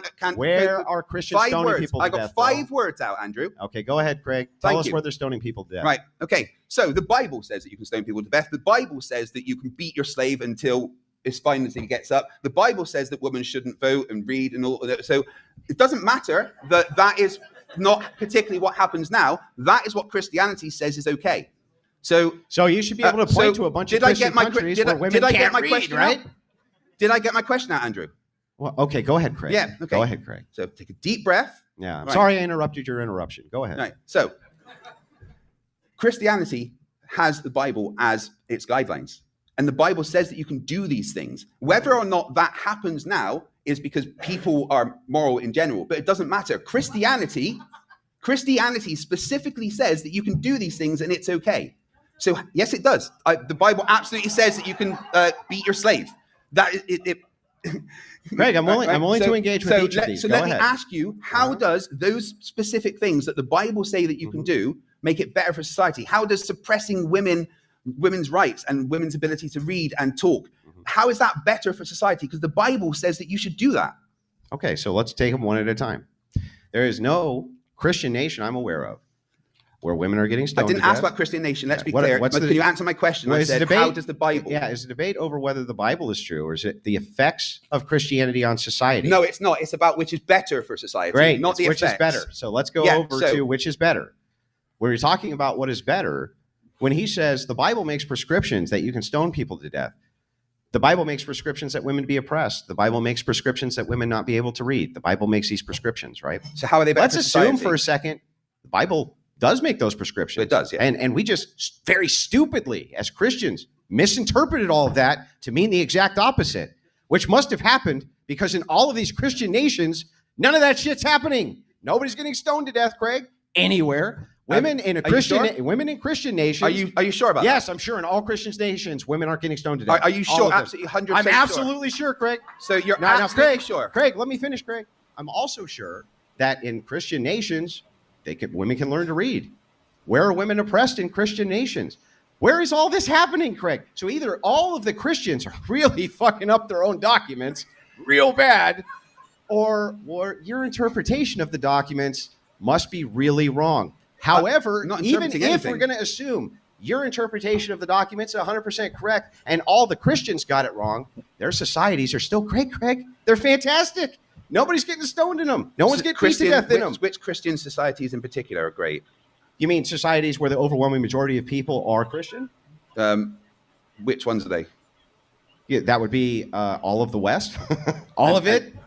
And why are they so good in particular? Because they have an ethical framework which they can appeal to that's unchanging. And is the ethical framework of those countries Christianity? Yes. So Christianity set the ethical framework for all of these countries? Yes. Specifically? Yes. So Now, you want me even to, the ones that would go you like me against to the things that demonstrate the it Bible for you? says? I'll demonstrate it for you. Right. So hang on. I'll explain it so that you know. I still haven't got back to I'm my going to question. explain it to you. You just asked me, so I'm going to explain it to you. So your law, the laws that you're working with right now, those come from English common law. Okay, that's where it all comes from. The normative authority around English common law is Christianity. No, it's not. Yes, it is. The very it's not. guidestones for yes, it is, and the very guidestones for which Not anymore. It's not. No. for which you build law. When you're talking, not anymore. I said the foundations. No. The foundations It's isn't- completely changed. Okay, we, so don't, anyway, we do not base Craig, our laws. There is what does nothing. foundation There is mean? nothing in English law now that is based on Christianity. Yeah, I'm talking about its foundations. But we The don't things in use which you that anymore. enjoy- The laws have the changed. things in which you enjoy. Here's how it works. You're claiming When it's Christianity, but it's not. When You're just talking saying about something. a society, when you're talking about a society, the social order is defined by its ethical morals. For instance, Aztecs, who put people on temples and cut their hearts out as human sacrifices, their society is going to be informed Where's the Aztecs by right the now? moral. They're dead because Christians killed them. Oh, that's good. Oh, the Christians killed them. You should have Lovely. left those heathen heart cutting out people. Come on. But anyway, the point is that right, Craig, wait, hold on. calm down. I just want to finish one point in the talk. I promise. Okay, finish your point. So here it is. I think, and every reasonable sociologist would think the same thing, that the social order comes from the foundational ethics. So it works like this. Theology is what informs society. And you can see that happen with the political class as well, who comes from society in general. If you have a moral political class, generally speaking, you have a good set of ethics or theology which you can appeal to, right? As we see Christianity being moved out of these nations for secularists, does it look less corrupt? Or does it look more corrupt? Well, I say it looks more corrupt because they no longer have the ethical foundations to appeal to. They don't have the theology to appeal to. It doesn't even matter if it's true. Like, let's say it's all false. All Christianity is totally false, totally fake. They made it all up. It's based on a noble lie, right? But everybody believes it, and so it gives you all these great outcomes, right? Why would a humanist even argue that? Why would you even want to argue with it? It makes no sense to me. Go ahead. Okay. So none of that answers any of my questions about... Let's take questions one at a time. Go ahead. So when it gets down to it, Christianity, although modern Christians do a lot of different things to what happens in the past, we can go back to what you said about the Aztecs. Oh, we killed those people, heathens cutting out the heart. Now, So back in the past, the Aztecs did those horrible things, but back in the past, Christians did horrible things, right? Sure. What are we doing Yeah. now, So though, Craig? who's to say that if Aztecs were in modern Again, society, just that cutting out the heart completely thing misses the would point. not be part of society? Not right? intolerant. It could have be. evolved. But it also Society. couldn't be. Rights if we are went, protected. Why couldn't it be? if we followed Christianity as it was in the past, right? Then how would society be today if we were still stoning people to death? Yeah, or, but we're not you know, following. but We're not that's following how any of those prescriptions. But if we were just to follow what the Christian says, and that says it's okay, right? Whether that's what you What are you do talking or about? not, Where?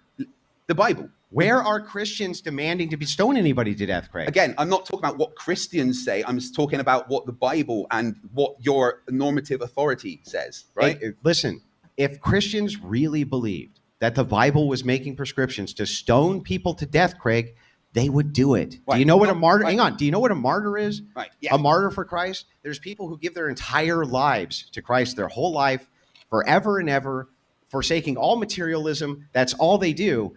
If Okay. those people thought that stoning people to death was part of the religion, they would do it, Greg. Right. They're not doing it. Again, I'm not saying whether people think now that that is okay, but there's no denying that the Bible and people in the past did that because of Christianity. That was part of society because of Christianity. What would that It's have? in Christian countries where we have more evolved laws and rules through Christianity that he's talking about here, that you're not seeing in countless other countries.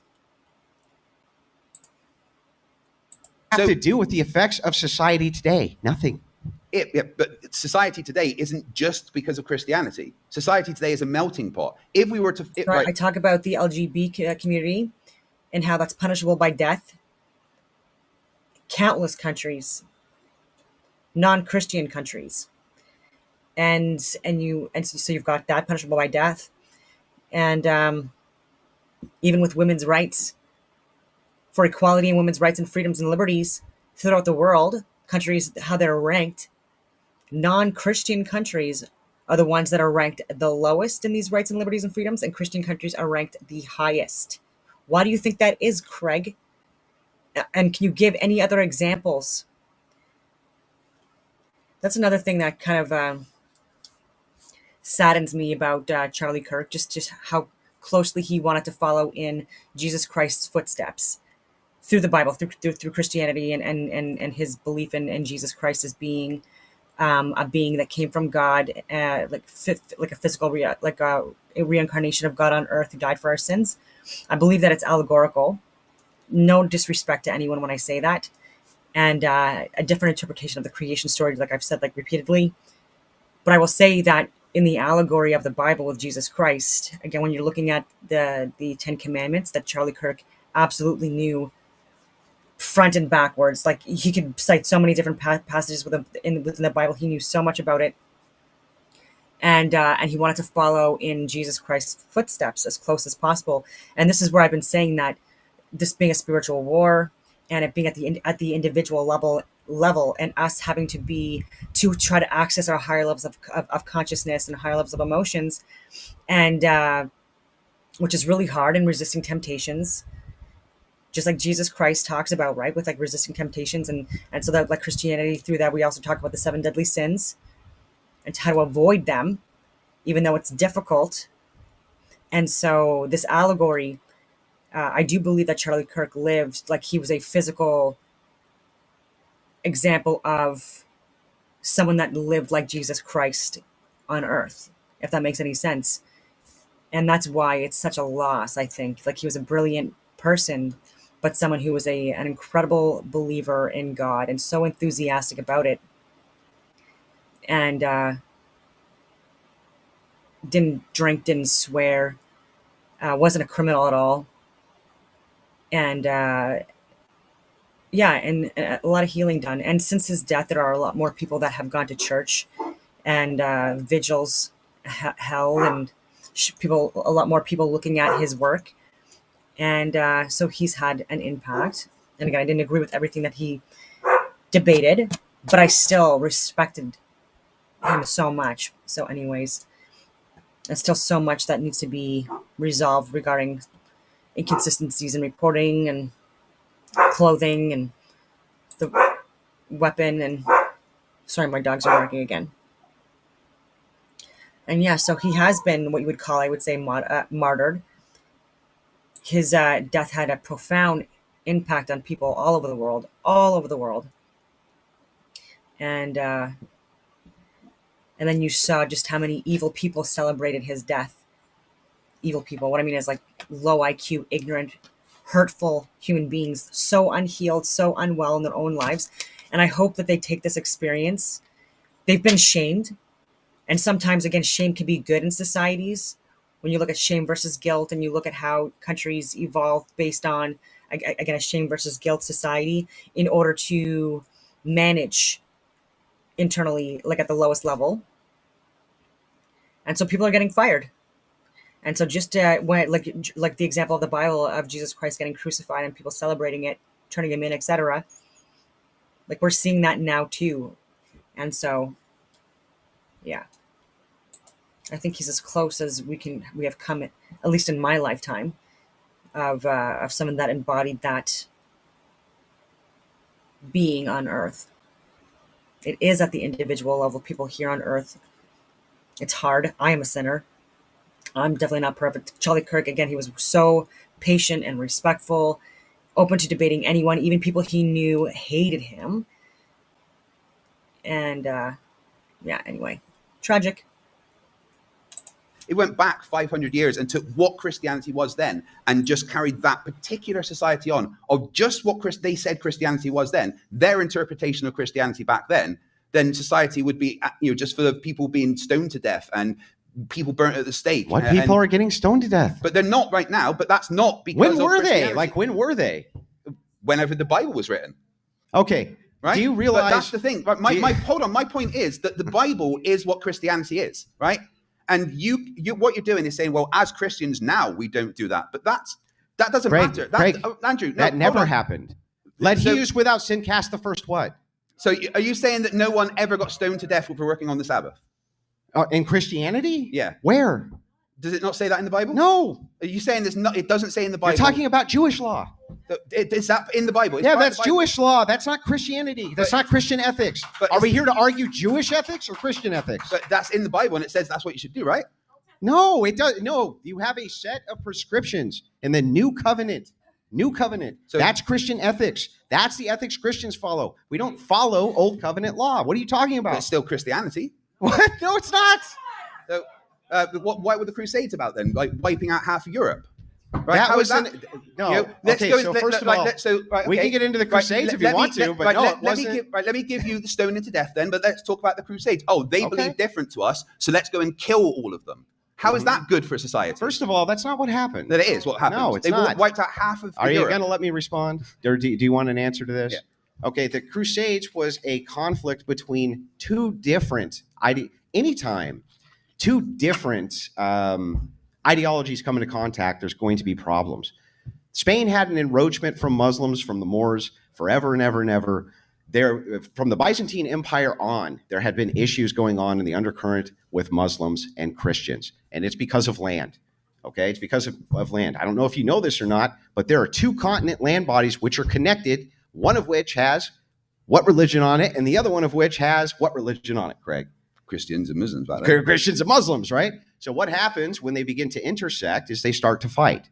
That's what led up to the Crusades, okay? And the thing is sure, you can make all sorts of justifications. Catholics are crazy sometimes. What do you want me to say for why it is that they wanted to go over there? Catholics are part of Christianity, right? Depending on what it is they were fighting over. But Muslims also were pushing the boundaries every chance they got for the purpose of expansion. Now, here's the thing, Craig.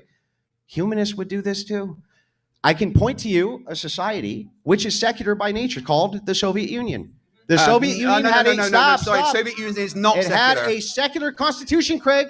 It's not a secular. It had a secular constitution. It killed all the Christians off immediately. Let me be clear. Because they were bad. Let me be clear. They were bad. The Russians were never secular humanists. They were. No, the Russians were never secular humanists. They were secularists. That's it. Is a secularist a secular humanist? Can communists be humanists? Is a secular no, a secular that's also a good point, Andrew. No, I think in this case, yes, they were. The communists there have something very akin. They were secular. Their ideology. Andrew, that's what I asked. I said, is secularist the same as secular I'm already saying I'm giving you distinct categories. I said no. That's Right. not the case. Well, then it doesn't matter because Government I'm does not matter. a secularist. I'm a secular I humanist. know, They're different. and I'm tying them together so that you understand. But What I'm saying you is that can't secularists just tie your own things together. Secularists have been in charge before, and if they have the same type of stop, Secularists bro, or secular stop. humanists? Are you going to ever let me talk? Yeah, but I'm not a secularist. This isn't about secularism. This is about secular humanism. So you No, it's actually the Russians okay. were never secular humanists. Okay, right? Fine, Craig. Let's back up. Let's just say for a second that they weren't. That Russians were not secular humanists. Then where are the effects of secular humanism? Where can we find them? Again, well, the countries that are the happiest in the world Are not secular humanists, Craig. Can't bring those up. They are secular. They're not humanists. secular humanists, Craig. The Which majority ones? of the majority of the people there in those countries are secular humanists. Show me one. Show you one. Show me one country where the majority of people are secular humanists. One. Most of the Netherlands. No, they're not. Yes, they are. Show me. Demonstrate it. It's got Google. Right Yeah, now. Google it. No. Google if most of the Netherlands are secular humanists. Go ahead. All right. What? You want to do it yourself? You can't do it? You want me to pull it up for you?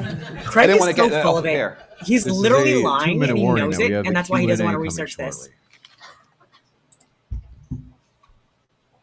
And folks, while you're waiting, we'll have everyone line up to my left. So right here in this aisle is where everybody will line up for their questions. And that, like I said, will be in about 2 minutes. We'll start that Q&A. If you're watching at home, don't forget to hit that subscribe button. We have many more debates coming up today, live here at Modern Day Debate.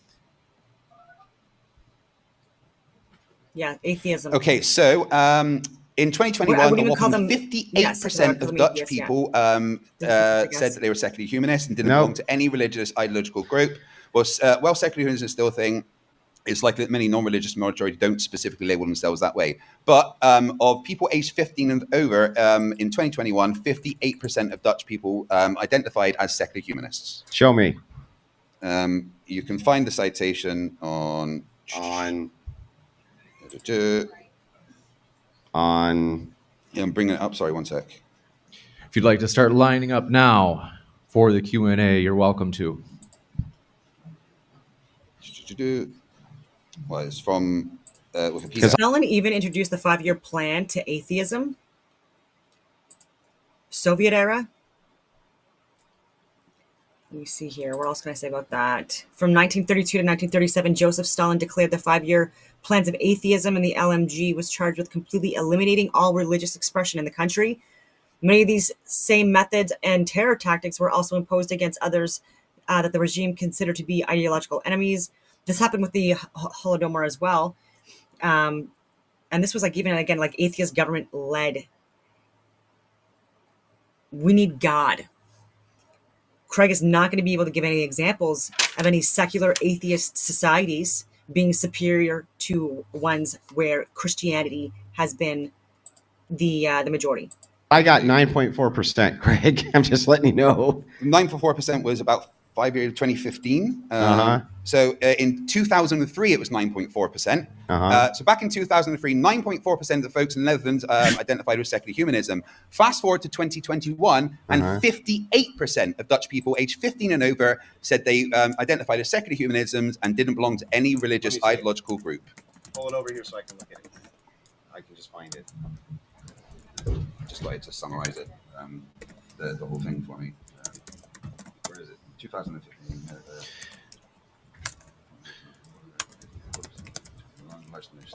Folks, if you're watching at home, don't forget to hit that like button as well. I just want to point out that that doesn't actually say that. I don't know what he's talking about. That does not say that, Craig. You just made it up, Craig. You made it up, Craig. I didn't. I read it off of the site. You read it off of. I made it the fuck up site. I read it off here. Go ahead. Let me see it. I got it to summarize. Maybe so- he has Oh, you got it to somewhere. You know. Oh, is that? Let Oh, me get that back up. Sorry, give me one okay. second. Okay, I'll give you a second. That got the information from that site. Yeah, information from I made it up. No, not from I made it up. Yeah, source meth pipe.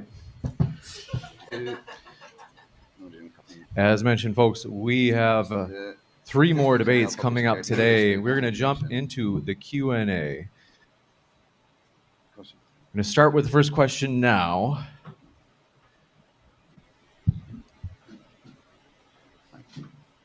I'm just going to hold I the will mic get for you this- everybody Andrew, just to be sure Andrew, that right? our questions I will get are you the as statistics, short and pithy right, as specifically possible. because I Okay. did have it in my notes, but I can't find the site that I got it from, right?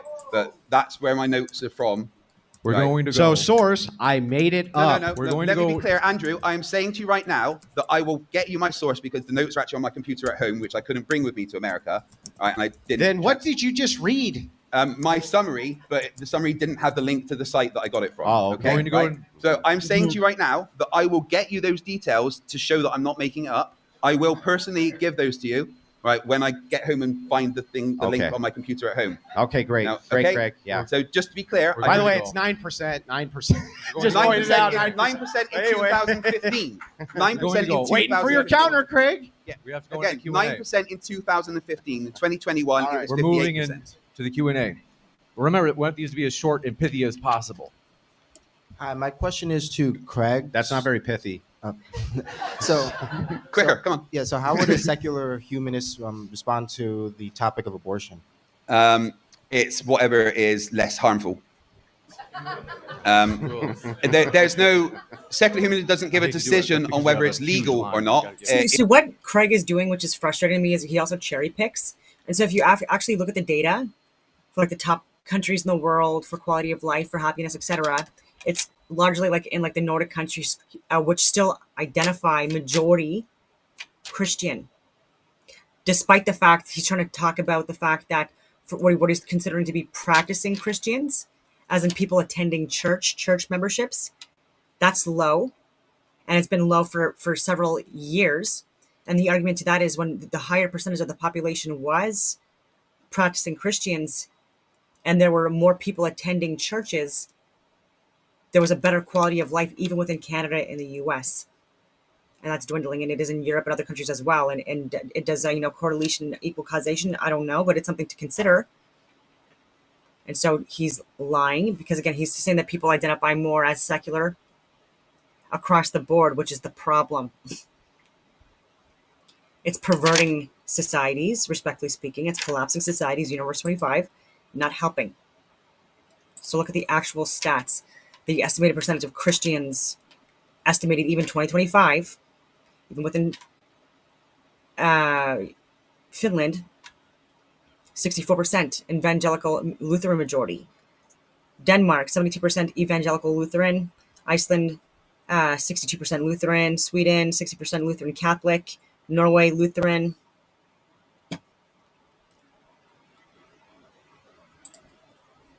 There's a different Bible I'm looking at. It was also something that was largely popular. The Dewey Rhymes Bible, I don't know if I'm saying that right, but DOUAY -RHEIMS Bible.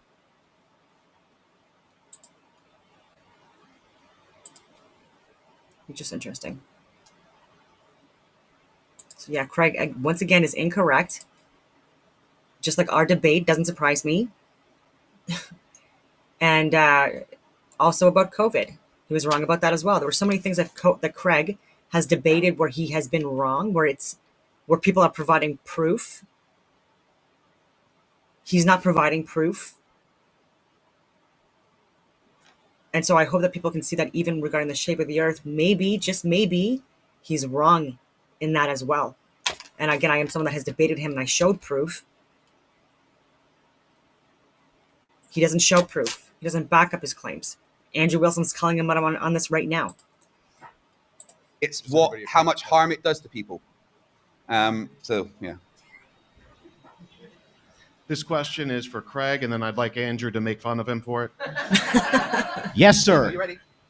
Good to make fun of me? Just Yes. ready. Good. We're old enough to have gone through COVID, and we saw and were told that if we don't get the jab, we could not fly, not go out to dinner, lose your job. We saw parks filled with sand, surfers arrested on the water, bank accounts frozen, Yep. Brutalized for not wearing a mask in Australia.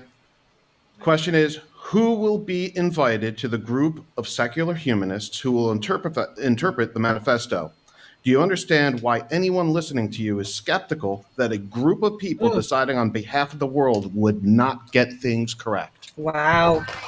I was just saying that. I have not watched the video yet. Also, haha.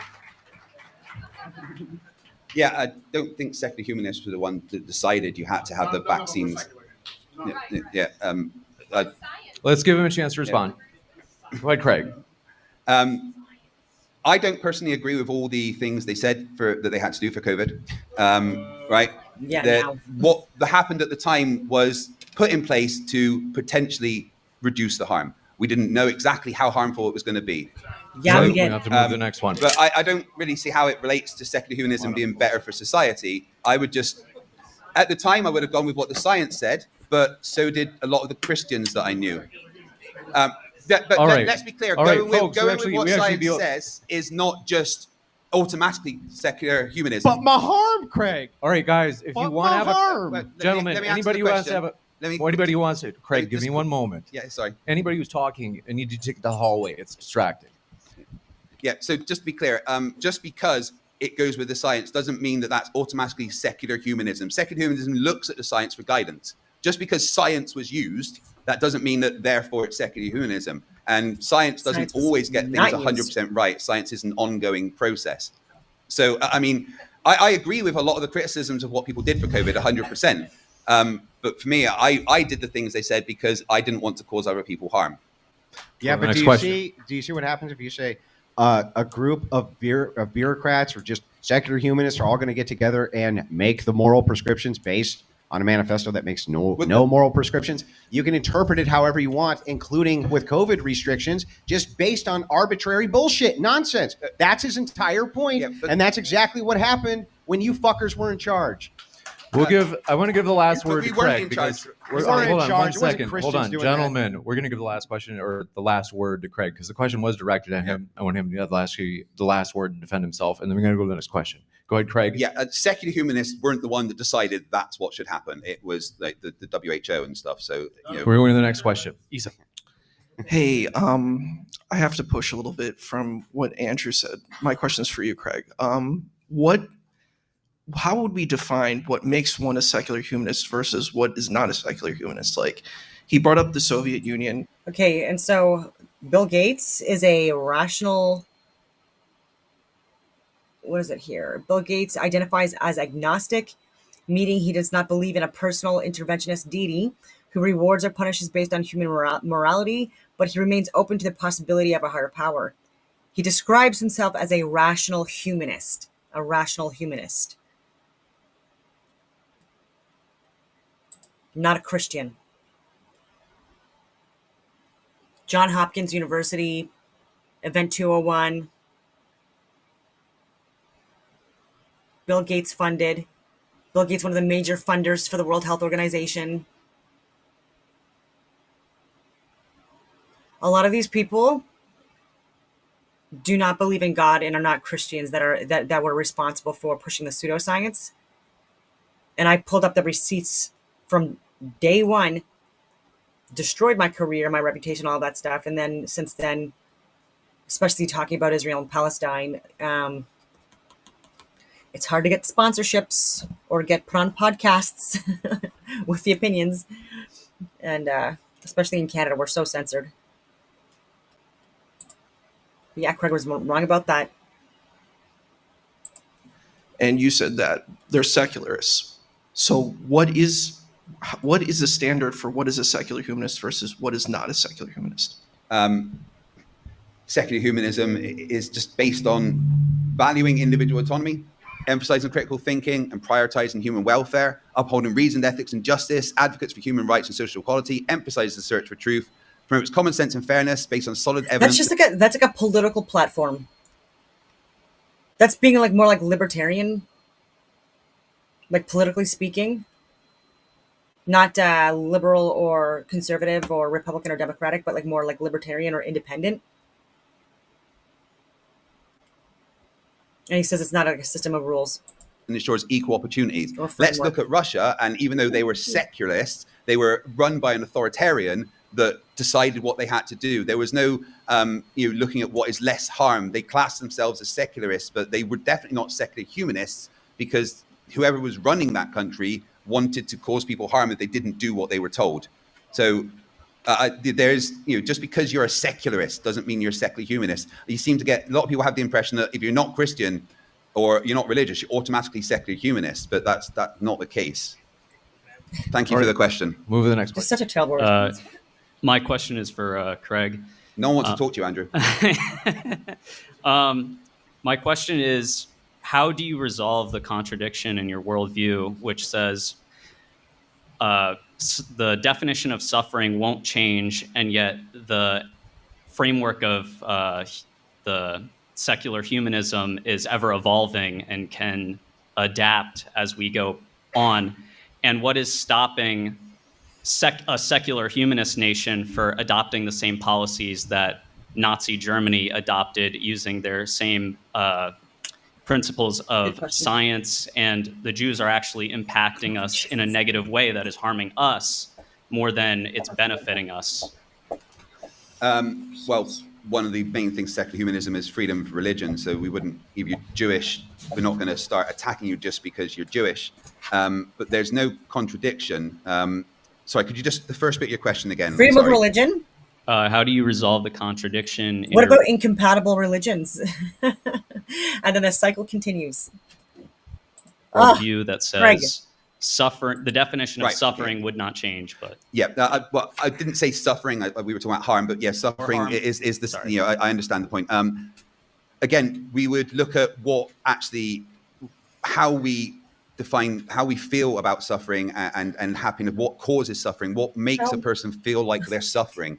And we define it on that. We wouldn't just go, well, we think that they're bad people, therefore we're going to go and kill them, because that would then cause them suffering. We wouldn't want to just cause other people suffering because they don't believe what you believe. Now, would we defend ourselves against people trying to hurt us?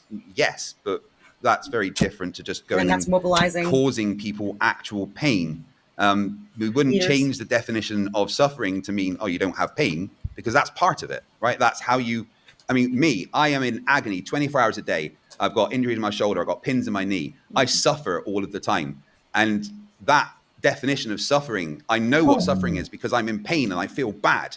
So, you know, suffering and you know, harm will always include those feelings of feeling bad and being bad. And secular humanism will just try not to make that happen. Does that? You got it. Thank you very much. Right. Also, guys, I've been in his position. I've been in Craig's position where the entire audience seems hostile, right? Oh, I love it. It's you cool. don't I'm have happy. a ton of debate experience. So let's do this one thing. Give him a massive round of applause. He went the whole round. You went the whole way, buddy.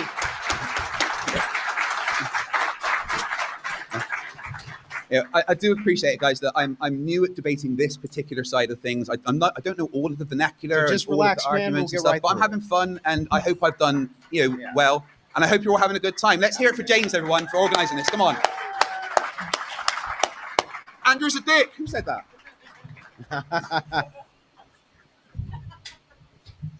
Okay, so I just have a quick question. What do you consider like countries like Iceland? You brought up the Netherlands. Like Iceland would be like a secular humanist nation then? No. Or honestly, I haven't particularly looked into Iceland. It's such a low population. It didn't really appear in many of my statistics that I looked up. So I wouldn't want to answer that question if I don't have the particular answer and get it wrong. okay, so my just follow up to that is so like You know what? It's funny that this is being discussed now too. Like it popped up on my feed because I've been thinking about this a lot. I really wanted to go to church yesterday, and it turns out a lot of people that never went to church before, or it's been a while, they actually did go to church. And I have my own way of praying or manifesting or meditating or doing like my breathing exercises, and processing information. And so for me, I get more out of it if I'm like grounded outside in nature, looking at the sun, and then just being grateful, practicing gratefulness and my blessings, and try to be more positive in my life. And yeah, but I don't know. So the measure of if someone identifies as more Christian or Christian values and traditions and cultures practicing, you know, when you look at the membership of people, you know, going to church, it's faded, but it still doesn't mean that the majority of the population just still doesn't identify as such, if that makes any sense. I know I'm rambling, but And so we might see a reinvigoration. A lot of churches, especially in Canada, have been targeted, by the way, Christian churches all over Canada. Graffiti, damage, fires, protests, et cetera, ridiculous. And being sold, a lot of them being sold because of this. And yeah, I don't know. We'll see what happens in the next few weeks and months. Seems that you're going off of things like harm, technology, science, individual autonomy, but in a country which is at least more secular, like Iceland, they had problems where, like, they got rid of Down syndrome in their country relatively quickly because they just tested them and aborted and got rid of them. So if you're going off of harm or human flourishing, wouldn't that be justified in your worldview? People with Down syndrome don't necessarily suffer and have harm just because they are Down syndrome. And in fact, my personal story, my uncle had Down syndrome.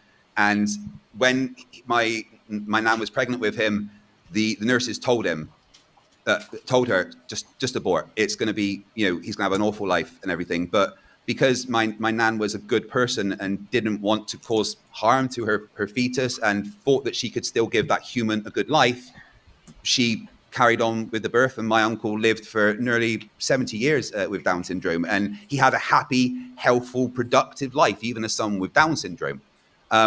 So I don't, if we were look at as humans to flourish, in that situation, both my nan flourished and my uncle flourished. They had good lives. They had love and happiness together. So I think getting rid of Down syndrome just as it's bad for society, I don't think that's necessarily what secular humanism would do. Would they give the option? Yeah. And would a lot of people choose to not have that child because they don't want them to potentially suffer? Maybe. Maybe it was the option and people's individual choices that caused that. But there was certainly no law in Iceland, right, that said you've got Down syndrome, you can't have a baby. It was more down to personal choice, right? Yeah. Hi, this question is for Andrew. Oh, finally. So yes, I am the best looking man in this room. So your prescription of Tenet 1, that all women should be forcibly bred due to lower birth rates, does not represent secular humanism because it violates consent, which causes harm. So I'd like to make my own prescription based off of a story in the Bible, which the Bible is the Christian's moral framework. So Numbers 31 tells how Moses went into battle with the Midianites and afterwards took the virgin women probably as sex slaves. Therefore, sex slavery is moral under Christianity. Can you refute that? Well, I'm sorry, what was the tale? So Numbers 31, Moses went into battle with the Midianites, and after the battle, he took the virgin women, most likely as sex slaves, being that they're virgin women.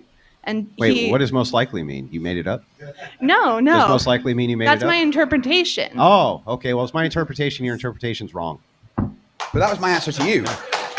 That's my answer. It's the same critique back and forth. Besides that, I don't have to listen to you. You're a woman. It sounds like my I'm kidding. I was kidding. He's joking, I'm kidding. Kind of.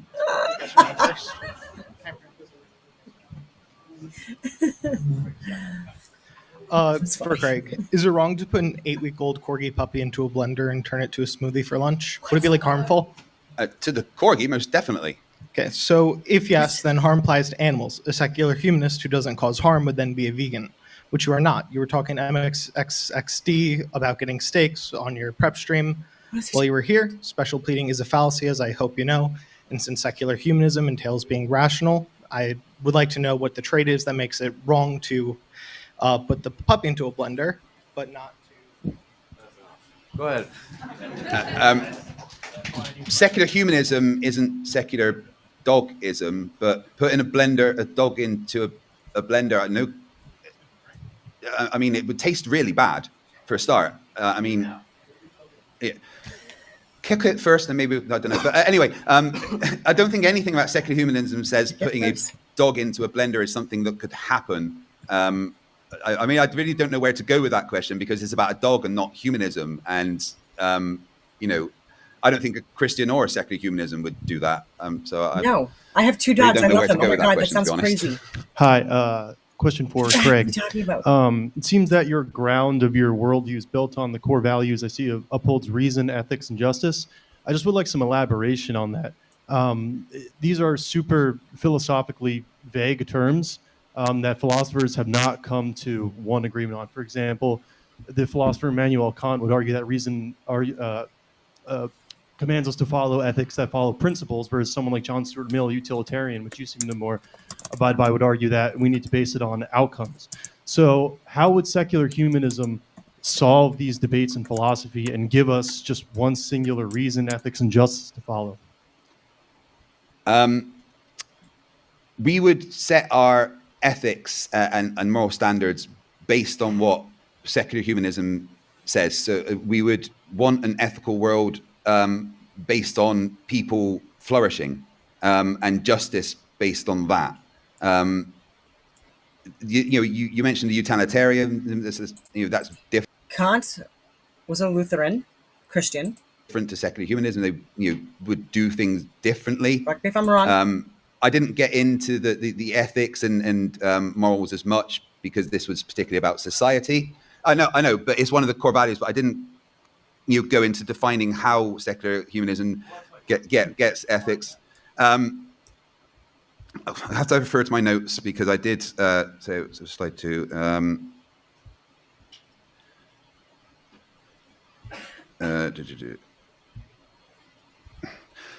Sorry, could you just say your question again? I'm tired. It's okay. I'm just asking you to define reason, ethics, and justice, and ideally also back up your reason for picking that definition, because these are widely philosophically debated between, just for example, like deontological ethics, like someone like Kant, and you seem to follow like utilitarian ethics, like greatest flourishing for greatest amount of people. Why do you pick that? And because it seems like your ultimate ground for reasoning is these core values, but if those are just assumed without definitions, I don't see how that logically works. It seems like you're just going to refer to your own ethics in a circle. So I'm just asking you to define that, so to give you a chance to get out of that circle. Well, again, we would, I'm not going to deny that ethics and morals and reason, they're debated hotly as to how you can define them. But as I'm sure Lawrence Krauss will in his debate later, explain what the ethics and morals of secular humanism is, and how they come about. But for me, it's the ethics and the reason will be based on looking at what happens to society and the harm done on people and how we can advance society. And we would define our ethics and our reason and our morals based on how you're going to help humans in the future. Okay, thank you. Yes, hello, Craig. How you doing? Good, thank you. Before you said that it's impossible for secular humanists it's logically impossible for them to change their prescriptions. With this, No. You said that it's logically possible for them to change their prescription. No. Logically impossible. What I said was it would be logical and possible to come to the conclusion that would be okay, not that we couldn't change the definition. But I came to the conclusion it was okay. Yeah, so clearly but if you're saying that it's logically impossible, you're implying that both logic and morality are objective. So how do you ground that objectivity in both logic and morality? And then also, you have to ground it outside of human perception, not just my preferences. Because if you say it just comes down to your preferences, then what's wrong with Andrew's preferences? Again, it's not preferences, it's experiences as humans. What, as a collective group of humans, we would experience and perceive as a bad thing to happen to us.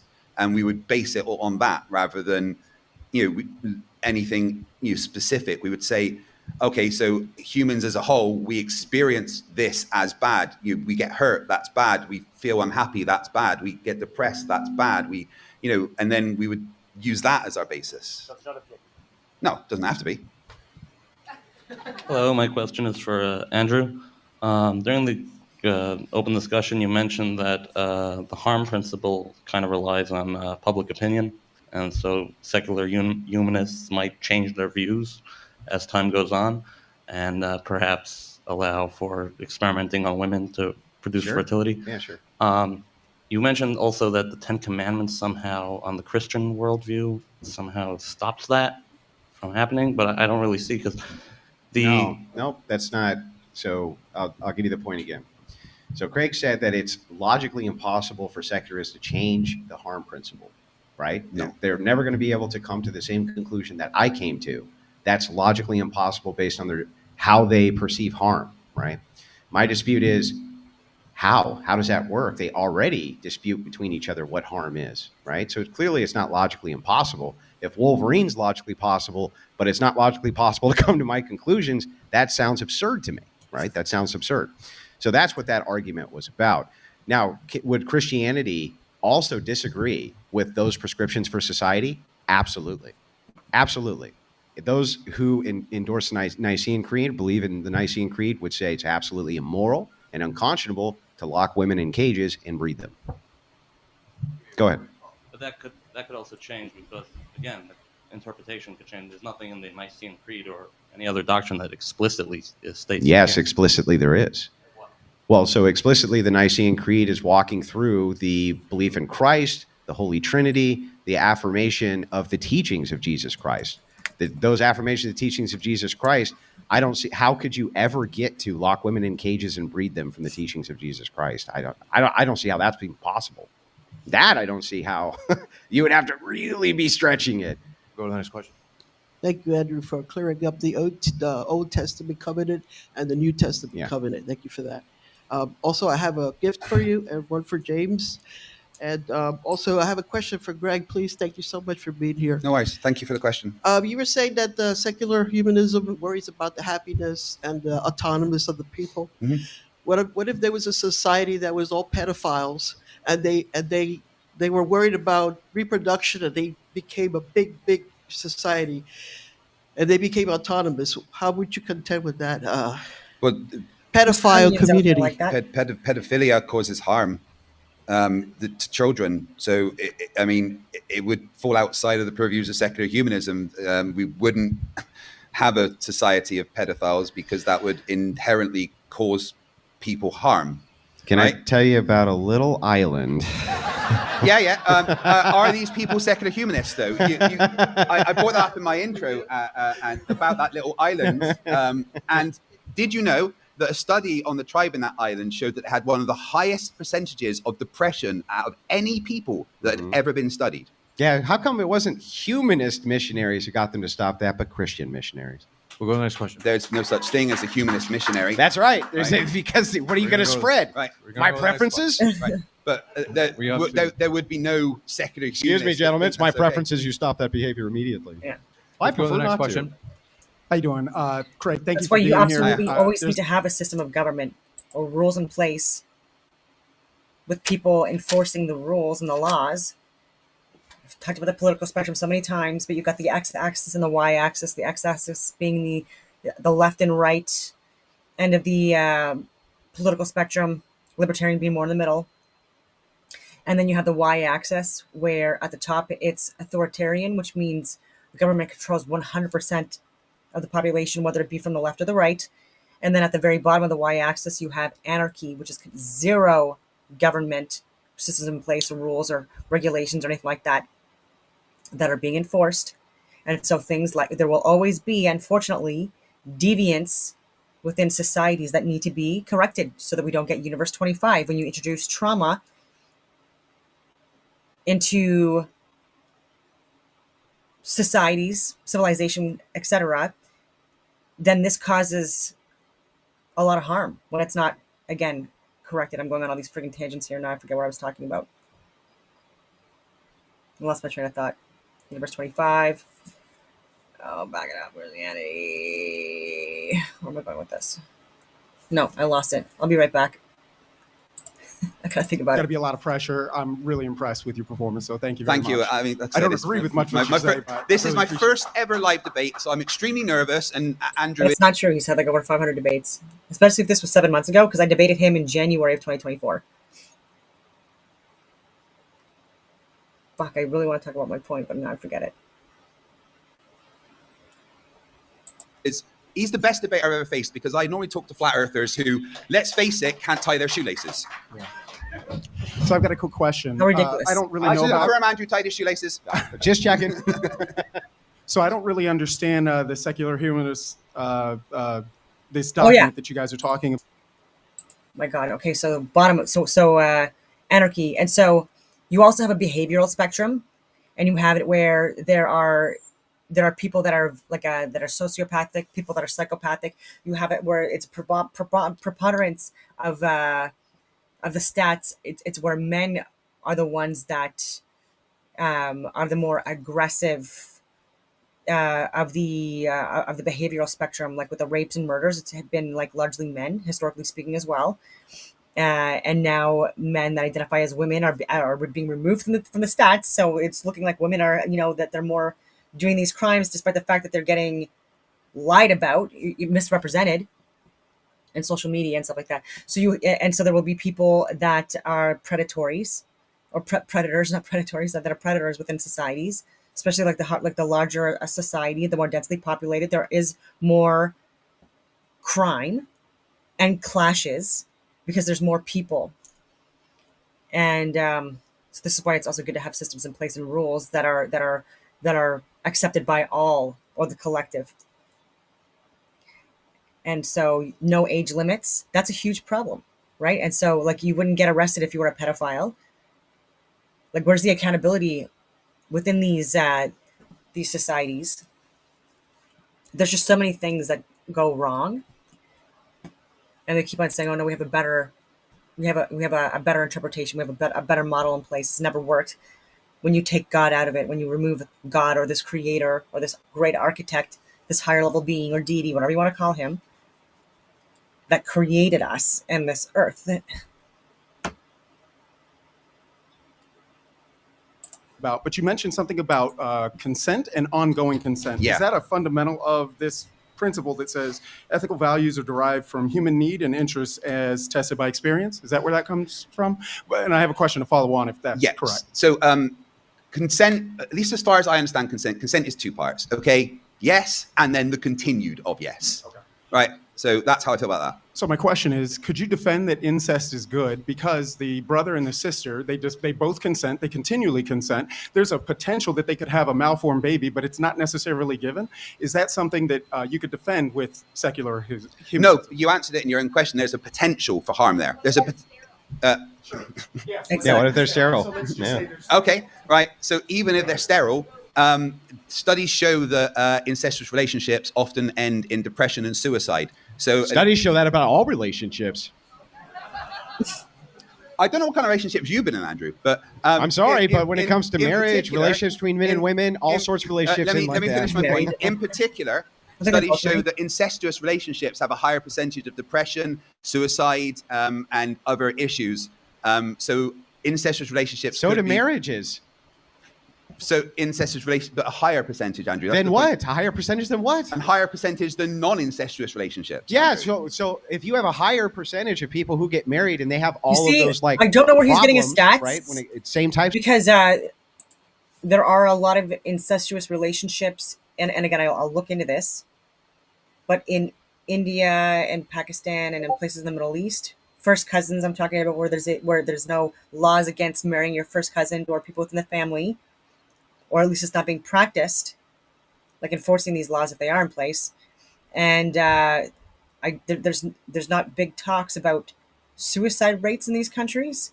And so statistically speaking and necessarily speaking, one would be able to surmise that within these countries where there is a higher prevalence of incest, there would be a higher prevalence of suicide and depression. There might be. I haven't heard of anything like that. A lot of the stats I've looked at is where people within like the U.S. and Canada and more Western countries are slowly getting closer and closer to the American stats, but like more overweight, more overfed, lazier. Now the like lifespan is getting shorter, apparently. A lot more allergies and medical issues and mental health issues and suicides and overdoses than in a lot of other places. To problems, depression, this and that. The more secular we are becoming. Then wouldn't you have to say, well, then he shouldn't get married? That married people aren't incestuous. Yeah, but what my point is the that question was about incestuous. Yeah, but don't you understand the point here? The entailment is, if your only objection to it is, well, it could possibly cause you to become depressed, you would have to apply that to all interpersonal relationships, of which, if they break up, the person could become depressed. But again, it's about looking at how much harm it does. Incest. How do you quantify that? If a brother and sister, and the sister can't reproduce, want to hump, who are you to say they can't, Craig? Right, again, you quantify it by how much harm it could possibly do in the outcome. But the law of the land isn't secular humanism. And yeah, but we're not asking about the law of the land. We're asking about secular humanist. How does a secular humanist tell a woman and a man who want to have a consensual sexual relationship without the potential for offspring, like homosexuals, for instance, they can't do it? How can you make a prescription they can't do it? How? It causes harm. It's been, like I said, studies shown that incestuous relationships. Marriage causes harm, Craig. Not as much. It's not as much as what? As marriage. How do you know that? Because of studies that I've Studies. read. No study shows. No study is saying incest causes more harm than people who get divorced. There's no comparative study for that. I can actually show you the studies. These are things that I've researched. Ridiculous. How do you, because you deny the studies doesn't mean Let's say that there was a study that says it didn't. Let's say there was a study that said if you have an incestuous relationship, it only has about the same amount of depression rate as anybody else who gets married. What would your objection to it then be? But give you a chance to answer, Craig, and then we've got to wrap up. Let's just say, what would your objection then be if the study said it's just like the normal population when they break up a marriage, it has the same type of depression rates as that? What would your argument against it then be? It causes harm. Yeah, it doesn't though. Under those circumstances, it has the same harm as a marriage. Oh, it's you're saying something that doesn't happen though. What? Yes, incest happens, Craig. No, you're saying what if it showed it doesn't cause as much harm? Yeah, if the studies does. Showed that incest didn't have any higher outcome but of depression. But if it didn't, Craig, how would you feel if you didn't eat breakfast this morning? I'll give you Craig. I'll give you a chance to answer, and then this really is going to wrap up. All right. Right. Honestly, I disagree with it, and secular humanists would probably disagree with it because of the potential to cause harm. Okay. We're going to wrap up with that. Folks, I want to ask you to join me in applauding our speakers. That was amazing.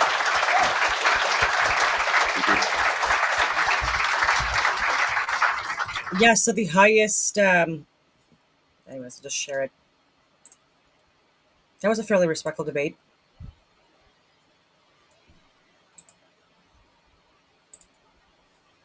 Still think Craig's full of shit with a lot of things, but anyway. Lesotho, highest globally. Sub-Sahara Africa, poverty, HIV, AIDS contribute. Okay, so let's see here.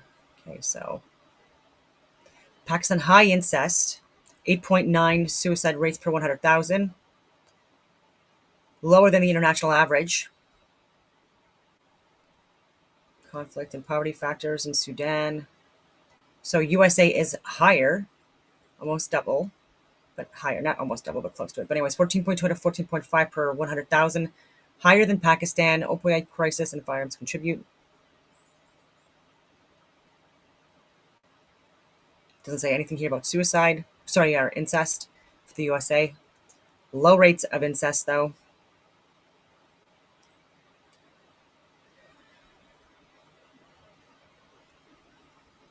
Excludes non-medical. What?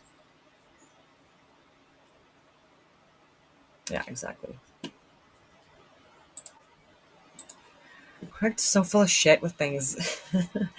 But yeah, anyways, but my debating skills, I would love to have the opportunity to get on more podcasts, especially given recent events, and discuss more of the biblical cosmology, creation story, and so many other things. I would love to get on podcasts again with like Nick Fuentes.